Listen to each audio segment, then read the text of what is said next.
السلام عليكم ورحمة الله وبركاته.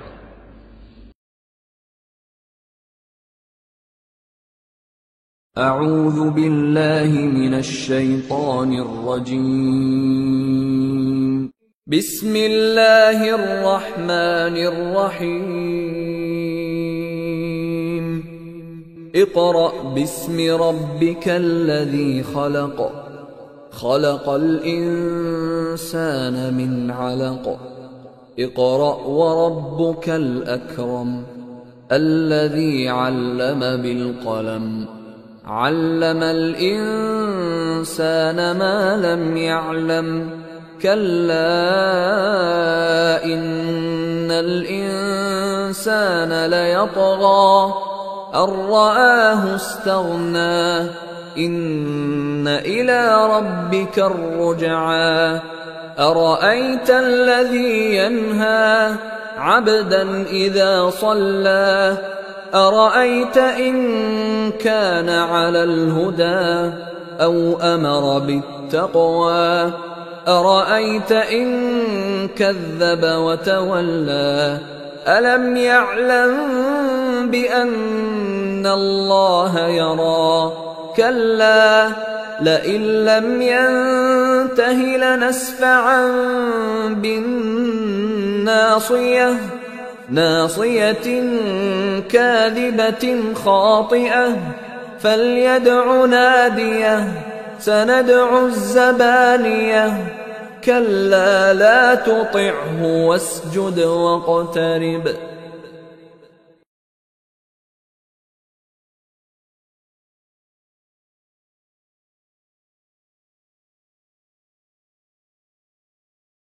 بسم الله الرحمن الرحيم.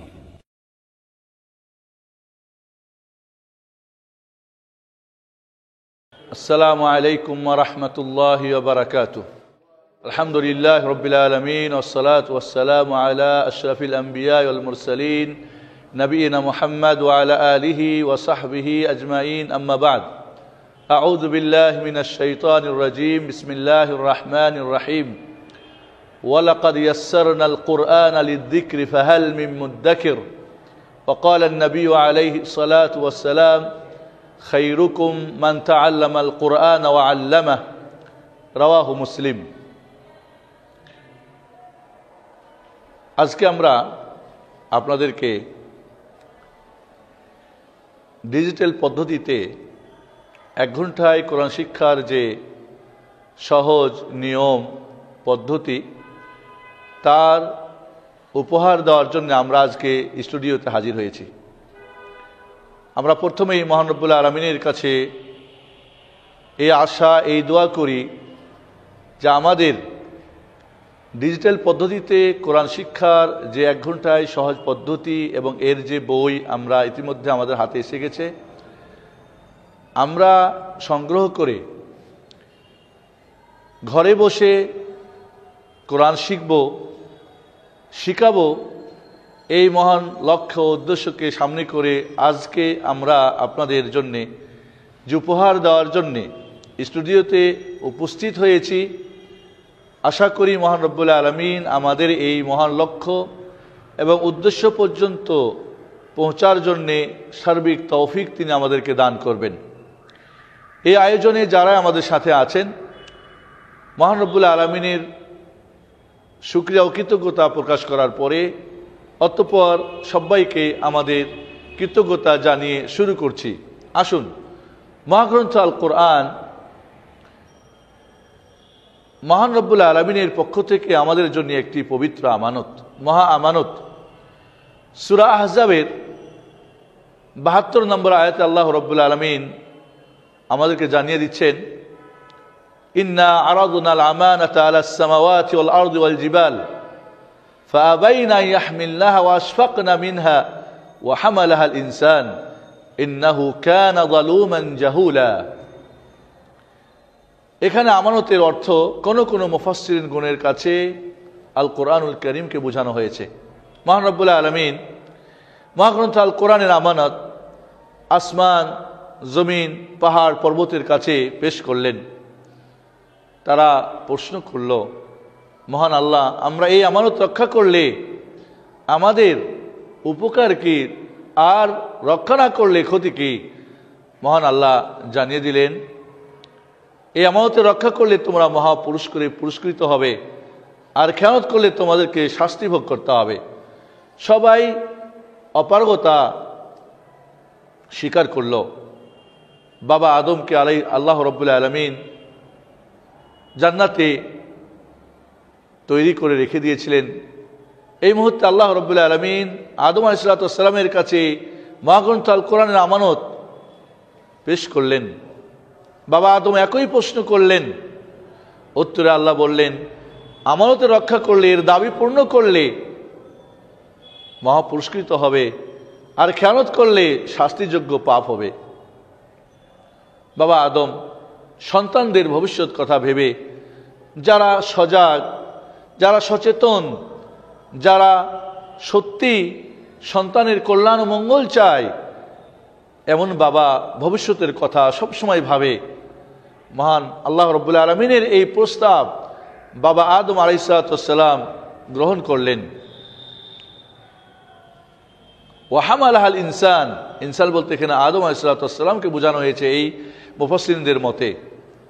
ইন্নাহু কানা যালুমান জাহুলা, তবে কোরআনের এই রক্ষণাবেক্ষণ, কোরআনের আমানত রক্ষার জন্য, এর দাবি পূরণের জন্যে জালুম, জালিম অথবা এবং জাহেল, মূর্খ। কোরআন যারা জানবে কিন্তু সস্থানে এর ব্যবহার করবে না, এর হক আদা করবে না, সে তো জালিম হবে। আর যে শিখবেই না, মূর্খ থেকে যাবে, সে তো হবে কি জাহেল, মূর্খ। মহাগ্রন্থ আল কোরআন এই আমানত রক্ষার জন্যে, মহাগ্রন্থ আল কোরআনের দাবি পূরণের জন্যে, মহাগ্রন্থ আল কোরআন কিয়ামতের দিন আমাদের জন্য সুপারিশকারী হবে। আল্লাহ নবী আলাইহিস সালাম বলেন, ইকরাউল কোরআন ফাইন্নাহু ইয়াতি শাফিআন লিআসহাবি ইয়াউমাল কিয়ামাহ, তোমরা কোরআন পাঠ করো, এই কোরআন তার বন্ধুর জন্যে রোজ কিয়ামতের ময়দানে সুপারিশকারী হয়ে উঠবে। আল্লাহ নবী আলাইহিস সালাম বলেন, খায়রুকুম মান তাআল্লামাল কোরআন ওয়া আল্লামাহ, যে কোরআন নিজে শিখে এবং অন্যকে শেখায়, সে হলো সর্বশ্রেষ্ঠ ব্যক্তি। আপনারা কি চান না আপনি, আপনার পরিবার, আপনার সমাজ, আপনার দেশ, প্রতিটি মানুষ, মুসলিম, আপনার পরিবারের সবাই সর্বশ্রেষ্ঠ ব্যক্তি হোক, মানুষ হোক, এই কোরআন কিয়ামতের দিন আপনার জন্য সুপারিশকারী হোক, এই কোরআনের আমানত রক্ষাকারী আপনি হবেন, এই মহাগ্রন্থ আল কোরআনের আপনি এর দাবি পূরণকারী একজন আল্লাহর সঠিক বান্দা হবেন। আসুন তাহলে এই মহাগ্রন্থ আল কোরআনের আমানত রক্ষার জন্যে, এর দাবি পূরণের জন্যে, কিয়ামতের দিন এই দুনিয়ায় সর্বশ্রেষ্ঠ ব্যক্তি হওয়ার জন্যে, সর্বোত্তম ব্যক্তি হওয়ার জন্যে, রোজ হাসরের ময়দানে কোরআন আপনার সুপারিশকারী হোক, যদি আপনি চান তাহলে আসুন এই মহাগ্রন্থ আল কোরআনের দাবি ও আমানত পূরণের জন্যে আপনাকে আমাকে 4টি কাজ জরুরি। আপনারা বোর্ডের দিকে দেখুন আমাদের এই 4টি কাজ।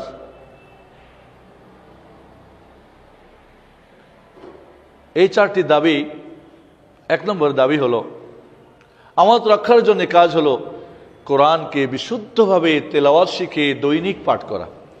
কোরআনের বিশুদ্ধ তেলাওয়াত শিখে প্রতিদিন আপনাকে পাঠ করতে হবে। আপনার অফিসে হোক, বাড়িতে হোক, রাস্তায় হোক, নামাজের পরে হোক, আগে হোক, শেষ রাত্রে হোক, আপনার কোরআনের সঙ্গে আপনার একটা সম্পর্ক থাকবে দৈনিক। এই মহাগ্রন্থ আল কোরআনের বিশুদ্ধ তেলাওয়াত শিখে নিয়মিত পাঠ করা প্রথম দাবি। 2 নম্বর দাবি, আমানত রক্ষার জন্যে মহাগ্রন্থ আল কোরআন মহান রব্বুল আলামিনের পক্ষ থেকে আপনার জন্য মেসেজ। এই মেসেজগুলো, এই পত্রগুলো আপনাকে বুঝে নেওয়া, এই জন্যে মহাগ্রন্থ আল কোরআনের সঠিক অর্থ তফসির জেনে নেওয়া।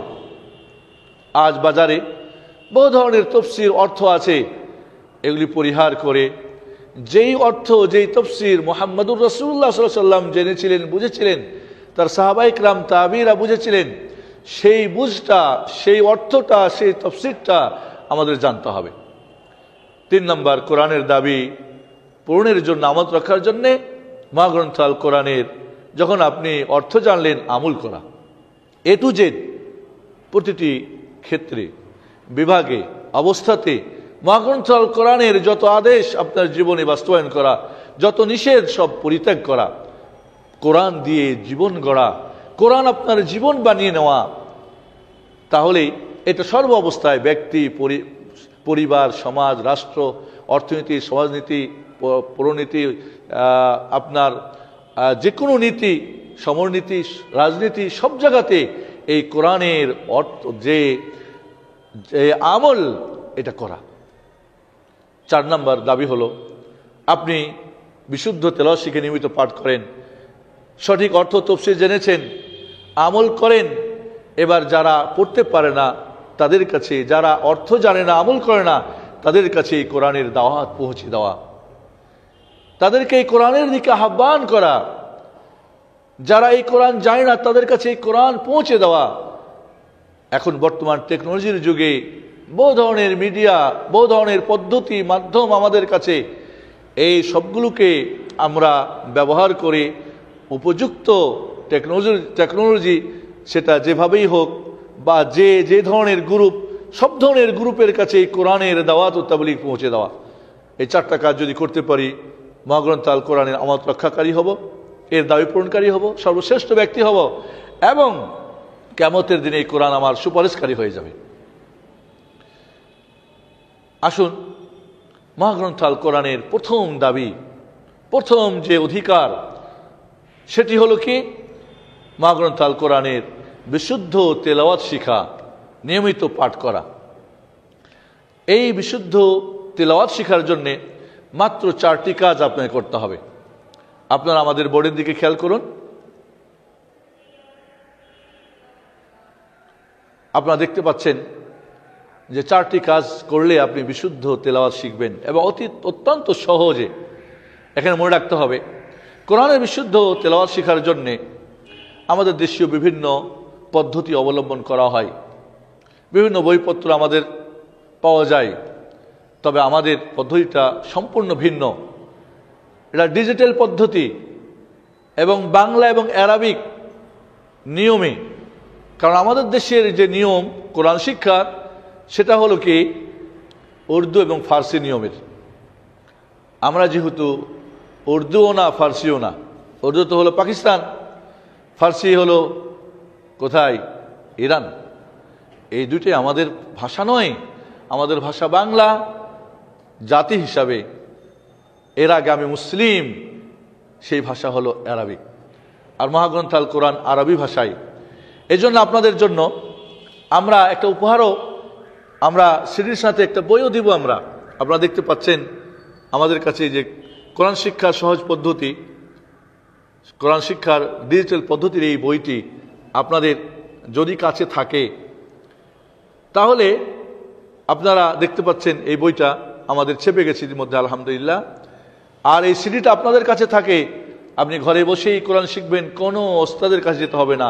মা তার বাচ্চাকে, যে কোনো কলেজ ইউনিভার্সিটির শিক্ষক ছাত্রকে, স্বামী তার স্ত্রীকে, স্ত্রী তার স্বামীকে, দোকানে, রাস্তায় ঘাটে, যে কোনো জায়গায় আপনি অবলম্বন করলে আপনি সহজে কোরআন শিখবেন ইনশাআল্লাহ। এই মহাগ্রন্থ আল কোরআন বিশুদ্ধভাবে তেলাওয়াত শেখার জন্য মাত্র 4টি কাজ আপনাকে করতে হবে, যেটা আপনি বোর্ডে দেখতে পাচ্ছেন। 1 নম্বর কাজ হলো, মহাগ্রন্থ আল কোরআন আরবি ভাষায় অবতীর্ণ হয়েছে। এই আরবি ভাষার যে ব্যঞ্জন বর্ণগুলো, বর্ণমালাগুলো, কনসোনেন্ট যেগুলো 28টি বা 29টি কেউ বলেছেন, যদি আলিফকে আমরা হামজাকে আলাদা অক্ষর না ধরি, কারণ আলিফ যখন ব্যঞ্জন বর্ণের উপরে স্বরবর্ণ ব্যবহার হয় তখন সেটা হয়ে যায় হামজা। এজন্য হামজা কিন্তু আলাদা কোনো অক্ষর নয়, বা আলিফ আর হামজা একটি অক্ষর, অবস্থা ভেদে তার নাম হয়তো পার্থক্য হবে। তাহলে 28টি ব্যঞ্জন বর্ণ শিখে নেওয়া, বিশুদ্ধ কোরআন তেলাওয়াত শেখার জন্য 1 নম্বর কাজ কি? 28টি ব্যঞ্জন বর্ণ শিখে নেওয়া। শিখার জন্য কি আমরা পরে বলবো। 2 নম্বরে, ব্যঞ্জন বর্ণকে পড়ার জন্যে, কনসোনেন্টকে পড়ার জন্যে 6টি স্বরবর্ণ জেনে নেওয়া, কারণ স্বরবর্ণ ছাড়া ব্যঞ্জন বর্ণ পড়া যায় না, ভয়েস ছাড়া কনসোনেন্ট পড়া যায় না। 3 নম্বর কাজ হলো, স্বরবর্ণের সাহায্যকারী আরও 3টি স্বরধ্বনি রয়েছে, এই 3টি স্বরধ্বনিকে জেনে নেওয়া। এই 3টি গ্রামার মাত্র। ব্যঞ্জন বর্ণ আপনারা দেখতে পাচ্ছেন বোর্ডে, ব্যঞ্জন বর্ণ 28টি, স্বরবর্ণ 6টি, স্বরধ্বনি 3টি। এই 6টি স্বরবর্ণ আর 3টি স্বরধ্বনি দিয়ে 28টি ব্যঞ্জন বর্ণকে অনুশীলন করা, পড়া, এটা হচ্ছে 4 নম্বর কাজ। আপনি 4টি কাজ যদি সঠিকভাবে করতে পারেন, আপনি বিশুদ্ধ কোরআন তেলাওয়াত শিখবেন, কোনো সন্দেহ নেই। একটা কথা মনে রাখবেন, মহাগ্রন্থ আল কোরআন সহজ। আল্লাহ রাব্বুল আলামিন সূরা আল কামারের 4টি আয়াতে রিপিট করছেন, ওয়ালাকাদ ইয়াসসারনাল কুরআনা লিযিকর ফাহাল মিন মুদ্দাকির। আমি কোরআনকে সহজ করেছি, কেউ আছো এই কোরআনকে তোমরা স্মরণ করবে, বুঝবে, জানবে?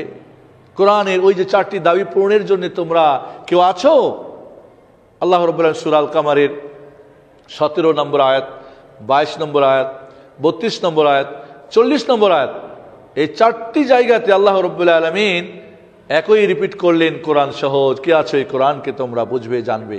এই কোরআনের বিশুদ্ধ তেলাওয়াত শিখবে, অর্থ শিখবে, আমল শিখবে, এর দাওয়াত ও তাবলীগ শিখবে। আসুন আমরা যদি মহাগ্রন্থ আল কোরআনের বিশুদ্ধ তেলাওয়াত শিখতে চাই, তাহলে এই মাত্র এই 4টি কাজ জরুরি। এখানে একটা কথা না বললেই না, সেটি হলো এই, আমাদের দেশের নিয়মে, দেশীয় নিয়মে তাজবিদের ব্যাকরণগুলোকে বিশুদ্ধ তেলাওয়াত শিখার অন্তর্ভুক্ত মনে করা হয়। এটা কিন্তু ঠিক নয়। বরং কোরআনকে মিষ্টি করে মধুর কণ্ঠে সুর দিয়ে পড়ার জন্যে তাজবিদের ব্যাকরণ সমূহ, কেউ যদি তাজবিদের ব্যাকরণ একটাও না জানে, তবু এই 4টা যে আমরা গ্রামার বলেছি, বা 3টি গ্রামার, একটি মানে অনুশীলন, বিশুদ্ধ কোরআন তেলাওয়াত শিখবেন। এর সঙ্গে আরেকটা কথা মনে রাখতে হবে, যেটা আমরা পরে বলবো, যে অক্ষরের মাখরাজ, উচ্চারণ স্থলও তাজবিদের ব্যাকরণের অন্তর্ভুক্ত না, বরং অক্ষরের মাখরাজ বা উচ্চারণ স্থল এগুলি আরবি ভাষার অন্তর্ভুক্ত। এটি ব্যঞ্জন বর্ণ শিখার অন্তর্ভুক্ত, যেটা আমরা আপনাদেরকে একটু পরে জানাবো। এখানে আমাদের এই বইটির কিছু বৈশিষ্ট্যের কথা আমরা বলেছি। সেই বৈশিষ্ট্যগুলো আপনারা আমাদের বোর্ডের দিকে দেখুন।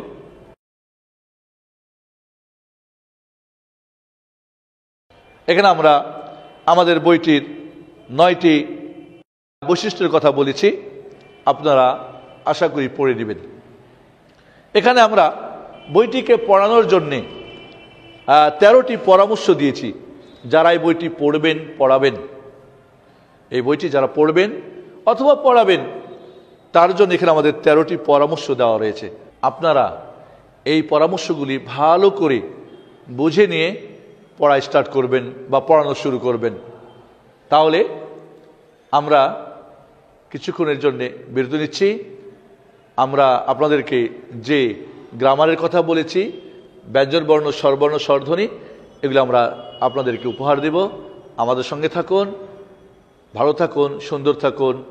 আর কোরআন শিক্ষার জন্য আজই আপনি কমরটা ভালো করে মজবুত করে, নিয়তটা পাক্কা করে, সাচ্চা করে, মজবুত করে শুরু করে দিন। আমাদের সঙ্গে থাকুন। আপনি যেখানেই থাকুন পৃথিবীর, কোরআন শিখবেন 100%, আপনি নিশ্চিত থাকুন। এটুক বলেই মহান আল্লাহর কাছে আমরা দোয়া করছি যে আসুন আল্লাহ যেন আমাদের সবাইকে, একজন মানুষও যেন কোরআন পড়তে পারে না বাংলা ভাষাভাষী যেন না হয়, আমাদের এই বই এবং সিডি যার কাছে পৌঁছবে তারা অবশ্যই কোরআন শিখবেন। এটুক আল্লাহর কাছে, আল্লাহর প্রতি ভরসা রেখে আমরা 100% নিশ্চিত বলতে চাই। আসুন বই 1 কপি, সিডির 1টা কপি নিয়ে ঘরে আজকেই শুরু করুন, আপনি কোরআন শিখবেন ইনশাআল্লাহ।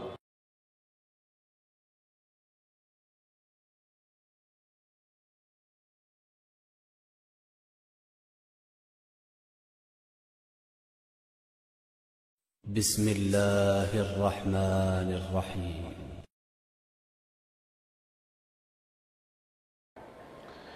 আসসালামু আলাইকুম ওয়া রাহমাতুল্লাহি ওয়া বারাকাতুহু। বিসমিল্লাহ ওয়াস সালাতু ওয়াস সালামু আলা রাসূলিল্লাহ ওয়া আলা আলিহি ওয়া আসহাবিহি ওয়া মান ওয়ালা, আম্মা বাদ। প্রিয় কোরআন শিক্ষার্থী ভাই বোনেরা, কোরআন যারা ভালোবাসেন, কোরআন শিখতে যারা ইচ্ছুক, তাদের জন্য আমরা এবার উপহার দিব কোরআন শিক্ষার প্রথম গ্রামার, যে আমরা বলেছিলাম ব্যাকরণ, সেটি হলো ব্যঞ্জন বর্ণ শিখা। মহাগ্রন্থ আল কোরআন 30 পারা, আরবি ভাষা দিয়ে লেখা এই আরবি ভাষার 28টি ব্যঞ্জন বর্ণ রয়েছে। আপনারা বোর্ডের দিকে খেয়াল করুন।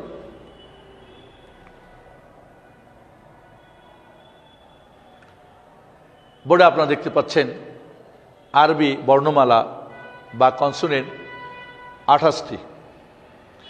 এই 28টি ব্যঞ্জন বর্ণ শেখার জন্য আমাদের কাজ 3টি, খুব সহজ।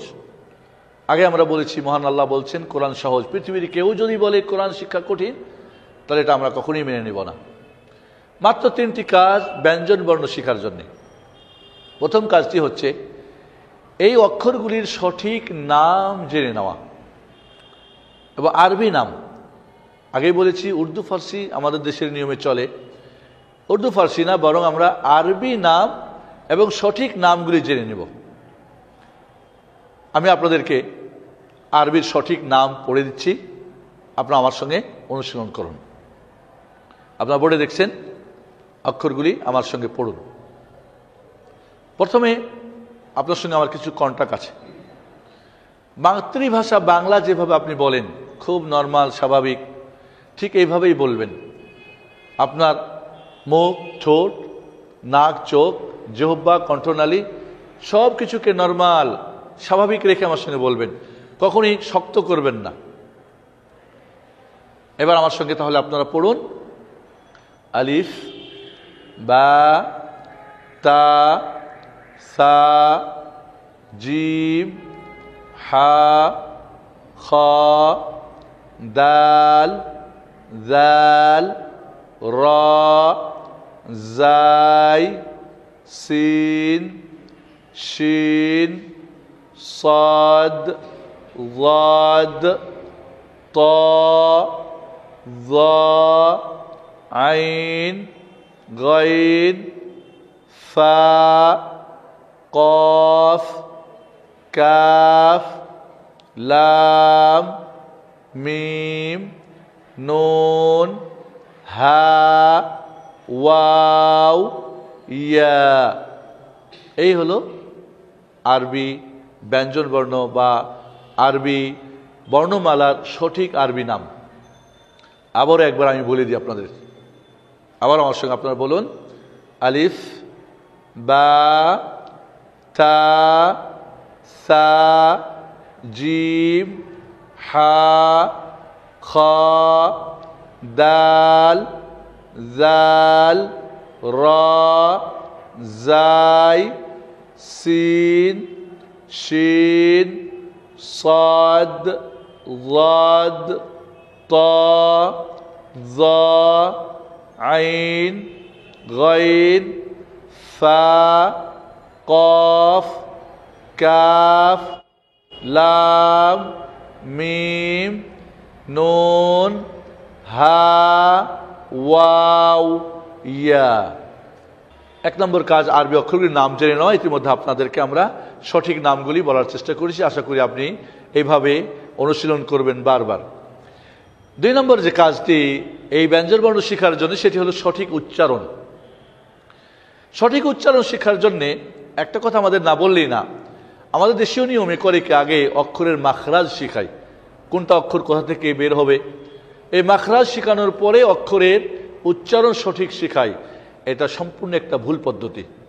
বরং আমরা যে বাংলা ভাষা কথা বলি, আমি কি আমার মার কাছ থেকে বাংলা অক্ষর কোনটা কোন জায়গায় বের হয় শেখার পরে কি আমি বলি, না শুনে শুনে বলি? মার কাছ থেকে, চাচুর কাছ থেকে, বাবার কাছ থেকে, ভাই বোনের কাছে শিখেছি, আমরা ওইভাবে বলি। আরবরা তাই। তাহলে শিখার সঠিক পদ্ধতি হলো শুনে, তালকিন বলে। এই আরবি অক্ষরের সঠিক যে উচ্চারণ করতে পারেন, তার কাছ থেকে আপনি শুনে শুনে উচ্চারণ শিখবেন। ভুল করে কখনোই একটা তাজবিদের বই মাখরাজ কোথায় কি আছে, কোনটা কোন জায়গাতে বের হয়, এই পদ্ধতি কখনোই অবলম্বন করবেন না। এবং এই পদ্ধতি যারা শিখায় তাদের কাছেও শিখবেন না, বা এমন টিচারকেও শিখাতেও দিবেন না। বরং শুনে শুনে, আর এটা সবচেয়ে ভালো যদি কচিমণিরা, সোনামণিরা, ছোট্ট বাচ্চারা হয়, ও খুব চমৎকার আপনার এই উচ্চারণটা করতে পারে তারা। তাহলে আবারও বলছি, আমরা যে পড়ে দিচ্ছি বা কেউ সঠিক উচ্চারণ করে দিবে আপনাকে, এই উচ্চারণটা শুনে শুনে আমরা কান দিয়ে শুনবো, বুঝবো, মুখ দিয়ে আমরা বলার চেষ্টা করব। আসুন তাহলে আপনারা আমার সাথে আবারও বোর্ডে আপনারা দেখতে পাচ্ছেন, আপনি নিজের মায়ের মাতৃভাষার মতো করে পড়বেন। আপনার জিভ, আপনার ঠোঁট, আপনার কণ্ঠনালী, আপনার মুখ, চোখ সব স্বাভাবিক রাখবেন, একেবারে নর্মাল। কখনোই শক্ত করবেন না, কানে হাত দিবেন না, চোখ বন্ধ করবেন না, কণ্ঠ শক্ত করবেন না, আর ঠোঁট শক্ত করবেন না, একেবারে নর্মাল আমার সঙ্গে পড়েন। বলেন তাহলে, আসুন আমরা এবার তাহলে আরবি অক্ষরগুলোর 28টির খুব স্বাভাবিকভাবে সহজভাবে আরবি উচ্চারণটা আমরা শিখে নিই।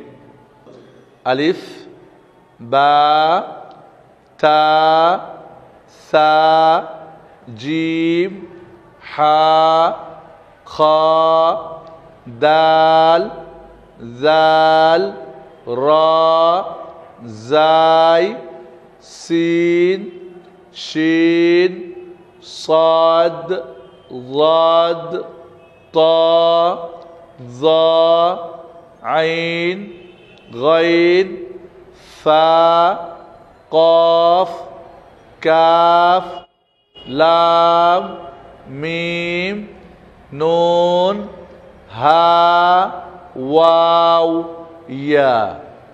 একেবারে স্বাভাবিক। আপনি শক্ত করে বলবেন না কফ, বলবেন না আইন, বলবেন না জিম, এমন করার দরকার নেই। খুব স্বাভাবিকভাবে বলবেন।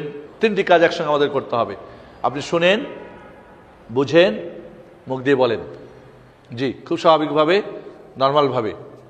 আলিফ, বা, তা, সা, জিম, হা, খ, দাল, জাল, র, জাই, সিন, শিন, صاد ضاد طا ظا عين غين فا قاف كاف لام ميم نون হা ওয়াও ইয়া। এখানে যেহেতু আমরা 28টি অক্ষর, আলিফ যখন ব্যঞ্জন বর্ণ থাকে তখন তার আলিফ নাম হয়। এরপর যখন স্বরবর্ণ ব্যবহার হয় তখন তার নাম হয়ে যায় হামজা। এই জন্য হামজার আলিফ একটাই অক্ষর আমরা বলেছি। এই জন্যে এখানে আমরা হামজা আলাদা কোনো অক্ষর আমরা লিখি নাই, তবে এর উচ্চারণটা হবে হামজা, হামজা, হামজা। এবার তাহলে আমরা ব্যঞ্জন বর্ণ শেখার জন্য দ্বিতীয় কাজ শেষ করলাম। প্রথম কাজ ছিল কি? সঠিক নাম জেনে নেওয়া, আরবি নাম। 2 নম্বরে এর সঠিক উচ্চারণ জেনে নেওয়া এবং উচ্চারণ শেখার সঠিক পদ্ধতি আমরা বলেছি। 3 নম্বর যে কাজ সেটা হলো কি? অক্ষরগুলির সঠিক পার্থক্য জেনে নেওয়া। আমরা এখানে অক্ষরগুলিকে পার্থক্য করার জন্যে যে জিনিসটা আমরা করতে পারি সেটা হলো যে অক্ষরগুলিকে একটা হলো আকৃতি দিয়ে পার্থক্য। আকৃতি ভিন্ন। আমরা শেষের লাইনের অক্ষরগুলি দেখি তাহলে দেখবেন যে একটা আরেকটার সঙ্গে মিল নেই, আকৃতি পার্থক্য হয়ে গেছে। কিন্তু যখন আমরা বা, তা, সা একই আকৃতি, জিম, হা, খা একই আকৃতি, আমরা যদি ওয়াও, আমরা যদি বলি ফা, কফ, ওয়াও একই আকৃতি, গোলমাথা, তাহলে এক আকৃতি পার্থক্য। আরেকটা হলো কি? ফোঁটা দিয়ে পার্থক্য। তাহলে যেগুলি একই আকৃতির, ফোঁটা দিয়ে, নোক্তা দিয়ে পার্থক্য করা হয়েছে। আর যে আকৃতি ভিন্ন, আকৃতি দিয়ে পার্থক্য হয়ে গেছে। বা, তা, সা এক আকৃতির, জিম, হা, খা আর এক আকৃতির, তাহলে আকৃতি পার্থক্য হয়ে গেছে। কিন্তু বা, তা, সা একই হওয়ার কারণে বায়ের নিচে একটা ফোঁটা, তায়ের উপরে 2টা ফোঁটা, সার উপরে 3টা ফোঁটা, জিমের নিচে একটা ফোঁটা, হায়ের কিছুই নেই, খায়ের উপরে একটা ফোঁটা। তাহলে এইভাবে পার্থক্য করা হয়েছে। এবং আপনারা দেখেন যেখানে আমরা এই ব্যঞ্জন বর্ণ শেখার জন্যে বেশ কিছু আমরা এখানে আপনাদের অনুশীলন দিয়েছি। এখানে দেখেন আপনারা যে অক্ষরগুলি ফোঁটাযুক্ত, অক্ষরগুলি 2 ভাগে ভাগ করা হয়েছে, একগুলি নোক্তাওয়ালা, নোক্তাযুক্ত, একটা নোক্তা ছাড়া।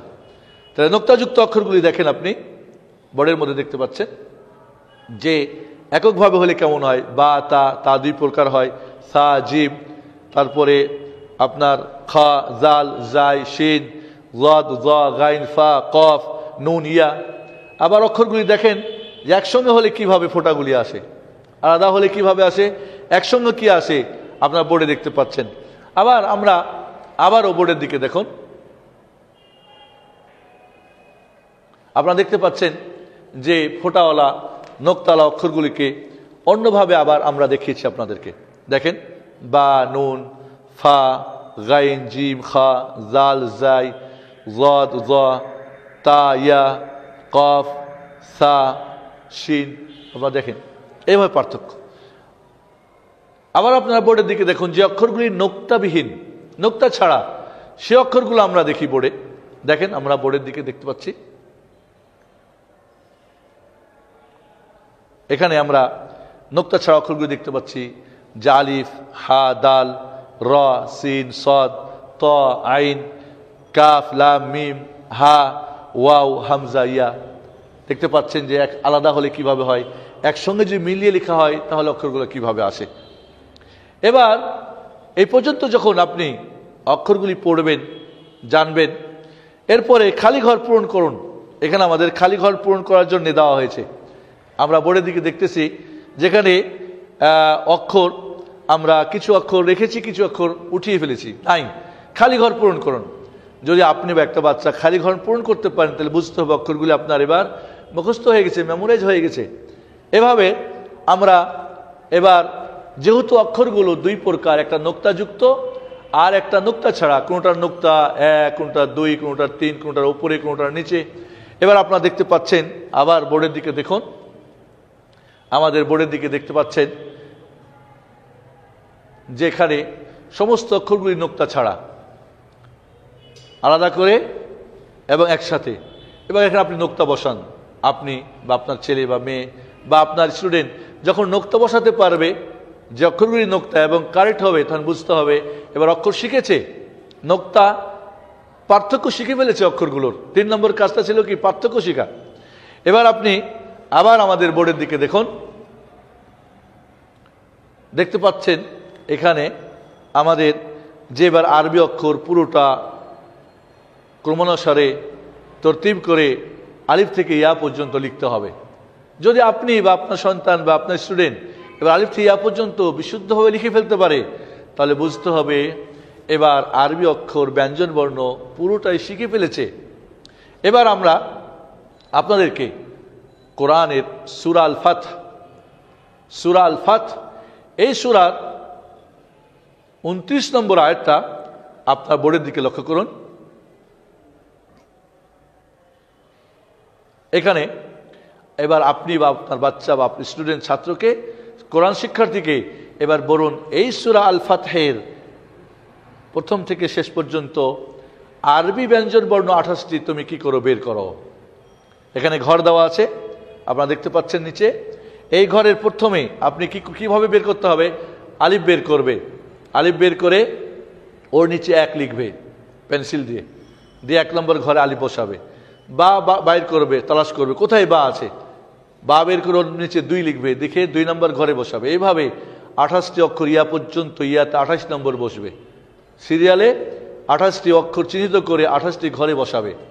এবারে যদি আপনি বা আপনার শিশু বা আপনার স্টুডেন্ট বা আপনার ছোট ভাই বা আপনার শিক্ষার্থী, কোরআন শিক্ষার্থী যাকে আপনি শিখাচ্ছেন, যদি এই সূরা আল ফাত থেকে 29টি ব্যঞ্জন বর্ণ বা 28টি ব্যঞ্জন বর্ণ বের করতে পারে, তাহলে তাকে আপনি নিশ্চিত করবেন বা আপনি নিশ্চিত হবেন যে কোরআনের 50% কোরআন আপনি অলরেডি শিখে ফেলেছেন। সুবহানাল্লাহ। ব্যঞ্জন বর্ণ যদি কোরআন খুলে যে কোনো, এবং প্র্যাকটিস করবেন সবসময় কোরআন দিয়ে বা সূরা ফাতিহার আয়াত দিয়ে। 29 নম্বর আয়াত, যদি এই 28টি অক্ষর চিহ্নিত করতে পারে বা হামজাকে আদা করে 29টি চিহ্নিত করতে পারে, তাহলে নিশ্চিত থাকুন যে 50 কোরআন অলরেডি আপনি পড়া শিখে ফেলেছেন। কোরআন যে কোনো জায়গা থেকে খোলান, এবার অক্ষর চিনতে সমস্যা হচ্ছে না, বুঝতে সমস্যা হচ্ছে না, নামে, উচ্চারণে এবং পার্থক্য করতে গিয়ে, তাহলে আপনি 50 মার্ক দিয়ে দেন কোরআন শেখার ক্ষেত্রে। আসুন, ইতিমধ্যে আপনাদেরকে আমরা কোরআন শিক্ষার জন্যে ডিজিটাল পদ্ধতির 50 বা 50% কোরআন শিক্ষার যে গ্রামার, ব্যঞ্জন বর্ণ আমরা আপনাদেরকে উপহার দিতে পেরেছি। আশা করি আমাদের এই নিয়ম শিখে আপনি খুব সহজেই আপনি কোরআন শিখতে পারবেন। কিছুক্ষণের জন্যে আমরা বিরতি নিচ্ছি, আবারও ফিরে আসবো আপনাদের কাছে বাকি অংশটা পূর্ণ করার জন্য। ততক্ষণ আমাদের সঙ্গে থাকুন।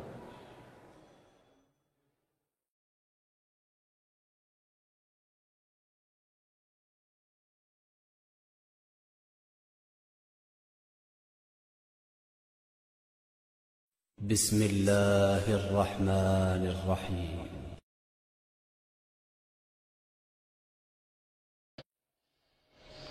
আসসালামু আলাইকুম ওয়া রাহমাতুল্লাহি ওয়া বারাকাতুহু আলহামদুলিল্লাহ ওয়াসসালাতু ওয়াসসালামু আলা রাসূলিল্লাহ ওয়া আলা আলিহি ওয়া আসহাবিহি ওয়া ওয়ালা আম্মা বাদ।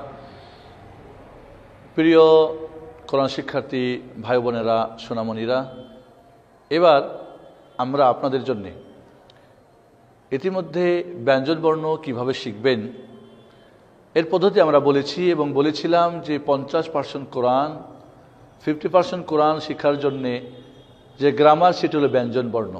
কেউ ব্যঞ্জনবর্ণ জানলে অলরেডি কোরআন 50 শিখে ফেলেছেন। আমরা জানি ব্যঞ্জনবর্ণ পড়ার জন্য স্বরবর্ণ দরকার, কনসোনেন্ট ভাওয়েলস ছাড়া পড়া যায় না, এটা আমরা সবাই জানি। এই জন্য এই 28টি ব্যঞ্জনবর্ণকে পড়ার জন্যে খুব সহজ। আমাদের কিন্তু 39টি ব্যঞ্জনবর্ণ, আরবিতে মাত্র 28টি। আমাদের স্বরবর্ণ কিন্তু 11টি, কিন্তু আরবিতে মাত্র 6টি। তাহলে সহজ হয়ে গেল। আল্লাহ যে বলছেন সহজ, এটাই তার প্রমাণ। আসুন তাহলে আমরা স্বরবর্ণগুলো দেখে নিই। আমরা বোর্ডের দিকে খেয়াল করি, এরপর আমরা স্বরবর্ণগুলিকে বোঝার চেষ্টা করি। আমরা বোর্ডের দিকে খেয়াল করি।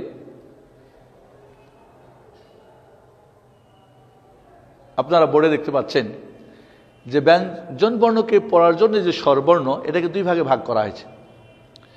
আরবিতে একে বলা হয় হারাকাত। আরবিতে একে বলা হয় হারাকাত, মনে রাখবেন নামটা। এই হারাকাত বা স্বরবর্ণকে দুই ভাগে ভাগ করা হয়েছে। একটা হারাকাত তবিলা, হারাকাত কসিরা মানে হর্ষ স্বরবর্ণ, শর্ট ভাওয়েলস। আরেকটা হলো কি হারাকাত তবিলা মানে দীর্ঘ স্বরবর্ণ, লং ভাওয়েলস। তাহলে আমরা এখানে খুব সহজে বুঝতে পারছি যে এখানে স্বরবর্ণকে দুই ভাগে ভাগ করা হয়েছে। একটা হরস্ব স্বরবর্ণ, যেটা একমাত্রা টেনে পড়তে হবে, আর একটা দীর্ঘ স্বরবর্ণ, যেগুলোকে দুই মাত্রা টেনে পড়তে হবে। তাহলে হর্ষ স্বরবর্ণ বা শর্টস যেটা ভাওয়েলস এক মাত্রা টানবো, আর যেটা দীর্ঘ বা লং ভাওয়েলস সেটাকে আমরা দুই মাত্রা টেনে পড়ব। আরবিতে আমাদের আসার আগে আমরা বাংলাটা একটু বুঝে নিই। আমাদের বাংলাতে আকার আছে, রস্যিকার বা হিস্যিকার কেউ বলে, এবং রয়েছে রুস্যুকার বা হুস্যুকার। কোন এলাকায় হুস্যুকার বলে, কেউ রুস্যুকার বলে। তাহলে আকার, রস্যিকার, রুস্যুকার এই তিনটি হলো হরস্ব স্বরবর্ণ, একমাত্রা টেনে পড়তে হবে। আর তিনটি হলো দেখতে পাচ্ছেন আপনারা দীর্ঘ স্বরবর্ণ। আমাদের রস্যিকারের দীর্ঘইকার আছে, রুস্যুকারের দীর্ঘকার আছে, কিন্তু আকারের দীর্ঘ আকার নেই।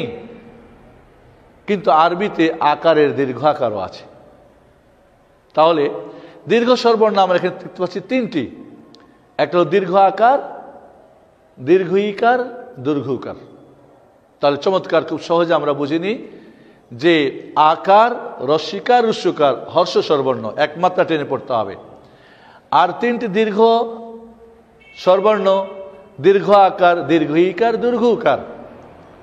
তাহলে তিনটি শর্ট, তিনটি লং, এই হলো মোট 6টি স্বরবর্ণ। আমরা এখানে এই 6টি স্বরবর্ণ কিভাবে ব্যঞ্জনবর্ণকে পড়ব সেটা আপনাদেরকে ধারাবাহিক আমি এখানে দেখিয়ে দিব। তার আগে আমরা বলে নিই যে এর আরবি নামগুলি আবার আপনাদেরকে একটু বলে দিই। আকারকে আরবিতে বলে ফাতহা, রস্যিকারকে বলে কাসরা, আর রুস্যুকারকে বলে দম্মা। এটা বইয়ে বিস্তারিত দেওয়া আছে। আর দীর্ঘ আকারকে বলে ফাতহা তবিলা, দীর্ঘিকারকে বলে কাসরা তবিলা, আর দীর্ঘকারকে বলে দম্মা তবিলা। তাহলে হারাকাত কাসিরা ছোট, শর্ট বা এক মাত্রা টেনে পড়ার তিনটি স্বরবর্ণ, ফাতহা কাসিরা আকার, কাসরা কাসিরা রস্যিকার, দম্মা কাসিরা এটা রুস্যুকার। আর দীর্ঘ আকারকে বলে ফাতহা তবিলা, দীর্ঘিকারকে বলে কাসরা তবিলা, আর দীর্ঘকারকে বলে দম্মা তবিলা। আমরা কমপক্ষে ফাতহা, কাসরা, দম্মা এই তিনটি নাম মনে রাখবো। এখানে আমরা আপনাদেরকে এর ব্যবহার নীতি আপনাদেরকে দেখাবো। চলুন আমাদের সাথে। এখানে আমাদের স্বরবর্ণ তিনটির প্রথম স্বরবর্ণ হচ্ছে আকার। আমরা এখানে চলে যাই বোর্ডের দিকে, আমরা দেখি প্রথম যে আমাদের স্বরবর্ণ সেটা হচ্ছে কি আকার। আরবি নাম হলো ফাতহা, কাসিরা বা ফাতহা। এটা ঠিক বাংলার আকারের মতো উচ্চারণ হবে। আমরা যদি ধরি একটা অক্ষর ব আকার লিখি তাহলে কি হবে? বয় আকারে বা।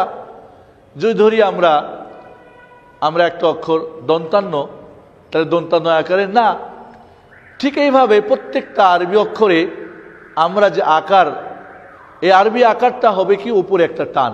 আপনারা দেখতে পাচ্ছেন উপরে একটা টান, এ হলো আরবি আকার। যে অক্ষরের উপরে এই আকারটা থাকবে তাকে বাংলা আকারের মতো করে পড়তে হবে।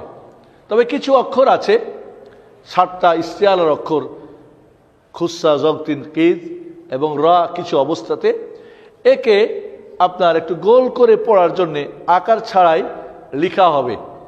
আকার ছাড়াই লেখা হবে, যেটা আমাদের বইয়ে সুন্দর করে দেওয়া আছে, পড়লেই বুঝবেন। তাহলে আমরা আকার দিয়ে পড়ি এবং বানান করি। আমরা এখানে দেখতে পাচ্ছি বোর্ডে যে আকার দিয়ে অক্ষরগুলি, যেটা ফাতহা দিয়ে অক্ষরগুলো, আমরা বাংলা দিয়ে কিভাবে পড়ব? আমরা পড়ব যখনই আলিফে স্বরবর্ণ ব্যবহার হবে তার নাম হয়ে যাবে হামজা। এ কথা আমরা আগেই বলেছি। এই জন্য এখন আমরা বলবো হামজা আকার আ, বা আকার বা, তা আকার তা। এই যে একটু শুধু বলতে যতটুক একমাত্রা, এর চেয়ে বেশি যেন না হয়। হামজা আকার আ, বা আকার বা, তা আকার তা, সা আকার সা, জিম আকার যা, হা আকার হা, খ আকার খ, দাল আকার দা, জাল আকার দা, র আকার র, জাই আকার জা, সিন আকার সা, শিন আকার শা, সদ আকার স, জ আকার জ, ত আকার ত, জ আকার জ, আইন আকার আ, গাইন আকার গ, ফা আকার ফা, কফ আকার ক, কাফ আকার কা, লাম আকার লা, মিম আকার মা, নুন আকার না, হা আকার হা, ওয়া আকার ওয়া, ইয়া আকার ইয়া। এইভাবে আপনি বানান করে, বানান ছাড়া পড়তে পারেন। আ, বা, তা, সা, যা, হা, খা, বানান করে, বানান ছাড়া এইভাবে বারবার পড়ুন। আরবি দিয়ে যদি বানান করেন কিভাবে বলবেন? হামজা ফাতহা আ, বা ফাতহা বা, তা ফাতহা তা। এইভাবে আপনি একাধারে গিয়ে বলবেন ইয়া আকার ইয়া। এইভাবে আপনি আকার দিয়ে পড়বেন। এই আকার দিয়ে আপনি যখন পড়া শিখবেন, প্র্যাকটিস করবেন, ওপর থেকে, ডান থেকে, বাম থেকে, নিচ থেকে আপনি বারবার পড়বেন, আপনার আকার আপনার কি হয়ে যাবে? আপনার কাছে জানা হয়ে যাবে। এরপরে আপনি কোরআন খুলবেন এবং কোরআন খুলে সেখানে কোথায় আকার, সূরা ফাতহের 29 নম্বর আয়াত খুলবেন এবং দেখবেন কতগুলো আকার আছে, চিহ্নিত করবেন। এরপরে আমরা দ্বিতীয় স্বরবর্ণ, সেটা হচ্ছে কি রস্বীকার বা হস্বীকার, যেটার আরবি নাম হলো কি কাসরা। যেটা হবে কি অক্ষরের নিচে যে দাগটা উপরে ছিল আকার, ওই দাগটা নিচে অক্ষরের হলে সেটাকে বলে রস্বীকার বা কাসরা। আপনারা আমাদের বোর্ডে দেখুন, দেখতে পাচ্ছেন আমাদের রস্বীকার দিয়ে বা কাসরা দিয়ে আমাদের চার্ট দেখতে পাচ্ছেন বোর্ডে। এখানে আমরা পড়ার নিয়ম হলো, আমরা বলবো বাংলা দিয়ে যদি বলি তাহলে বলবো হামজা রস্বীকার ই, বা রস্বীকার বি, তা রস্বীকার তি, সা রস্বীকার সি, জিম রস্বীকার জি, হা রস্বীকার হি, খ রস্বীকার খি, দাল রস্বীকার দি, জাল রস্বীকার দি, র রস্বীকার রি, জাই রস্বীকার জি, সিন রস্বীকার সি, শিন রস্বীকার শি, সদ রস্বীকার সুই, জদ রস্বীকার দি, ত রস্বীকার তি, জ রস্বীকার দি, আইন রস্বীকার ই, গাইন রস্বীকার গি, ফা রস্বীকার ফি, কফ রস্বীকার কি, কাফ রস্বীকার কি, লাম রস্বীকার লি, মিম রস্বীকার মি, নুন রস্বীকার নি, ওয়াও রস্বীকার হা রস্বীকার হি, ওয়াও রস্বীকার উই, ওয়াও রস্বীকার উই, ইয়া রস্বীকার ই। এইভাবে আপনি বানান ছাড়া পড়েন ই, বি, টি, সি, জি, হি, খি, এভাবে লাস্ট পর্যন্ত ই পর্যন্ত পড়েন। আপনি আরবি বানান যদি করতে চান তাহলে আপনি বানান করবেন হামজা কাসরা ই, বা কাসরা বি, তা কাসরা তি, সা কাসরা সি, জিম কাসরা জি। এইভাবে লাস্টে আপনি বলবেন ইয়া কাসরা ই। এইভাবে আপনি স্বরবর্ণের, হর্ষ স্বরবর্ণের দ্বিতীয় যেটা রস্বীকার আমরা জানলাম। এবার আমরা যাব কি রুস্যুকারে, যেটাকে আরবিতে বলে দম্মা। আপনার বোর্ডের দিকে দেখুন, বোর্ডের দিকে আমরা দেখতে পাচ্ছি যে রুস্যুকার দিয়ে বা দম্মা দিয়ে আমাদের ব্যঞ্জন বর্ণগুলো কিভাবে পড়বো আমরা বলেন। হামজা রুস্যুকার উ, বা রুস্যুকার বু, তা রুস্যুকার তু, সা রুস্যুকার সু, জিম রুস্যুকার জু, হা রুস্যুকার হু, খ রুস্যুকার খু, দাল রুস্যুকার দু, জাল রুস্যুকার দু, র রুস্যুকার রু, জাই রুস্যুকার জু, সিন রুস্যুকার সু, শিন রুস্যুকার সু, সদ রুস্যুকার সু, গদ রুস্যুকার দু, ত রুস্যুকার তু, দ রুস্যুকার দু, আইন রুস্যুকার উ, গাইন রুস্যুকার গু, ফা রুস্যুকার ফু, কফ রুস্যুকার কু, কাফ রুস্যুকার কু, লাম রুস্যুকার লু, মিম রুস্যুকার মু, নুন রুস্যুকার নু, হা রুস্যুকার হু, ওয়াও রুস্যুকার উ, ওয়াও রুস্যুকার উ, ইয়া রুস্যুকার হু। এইভাবে আপনি বানান করে, বানান ছাড়া উ, বু, তু, সু, জু, হু, এই পর্যন্ত শেষ পর্যন্ত ইউ আপনি পড়েন। আপনি আরবি বানান করতে চান তাহলে বলবেন হামজা হামজা দম্মা উ, বা দম্মা বু, তা জম্মা তু, সা জম্মা সু, জিম দম্মা দু, জু, হা জম্মা হু, খ দম্মা খু। এইভাবে আপনি ইয়া দম্মা ইউ আপনি পড়বেন। আপনি এটা ডানে থেকে, বাম থেকে, উপর থেকে, নিচ থেকে বারবার পড়ুন। এরপর আপনারা তিনটাকে আমরা একসঙ্গে পড়ি। বোর্ডের দিকে দেখুন,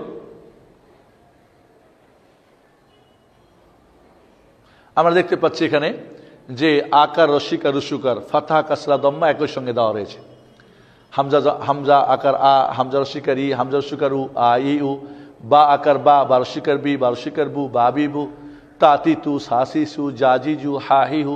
এইভাবে ইয়া ই ইউ, ওয়া উই উ, ওয়া উই উ, ইউ, ইয়া ই ইউ। এইভাবে আপনি বানান করেন।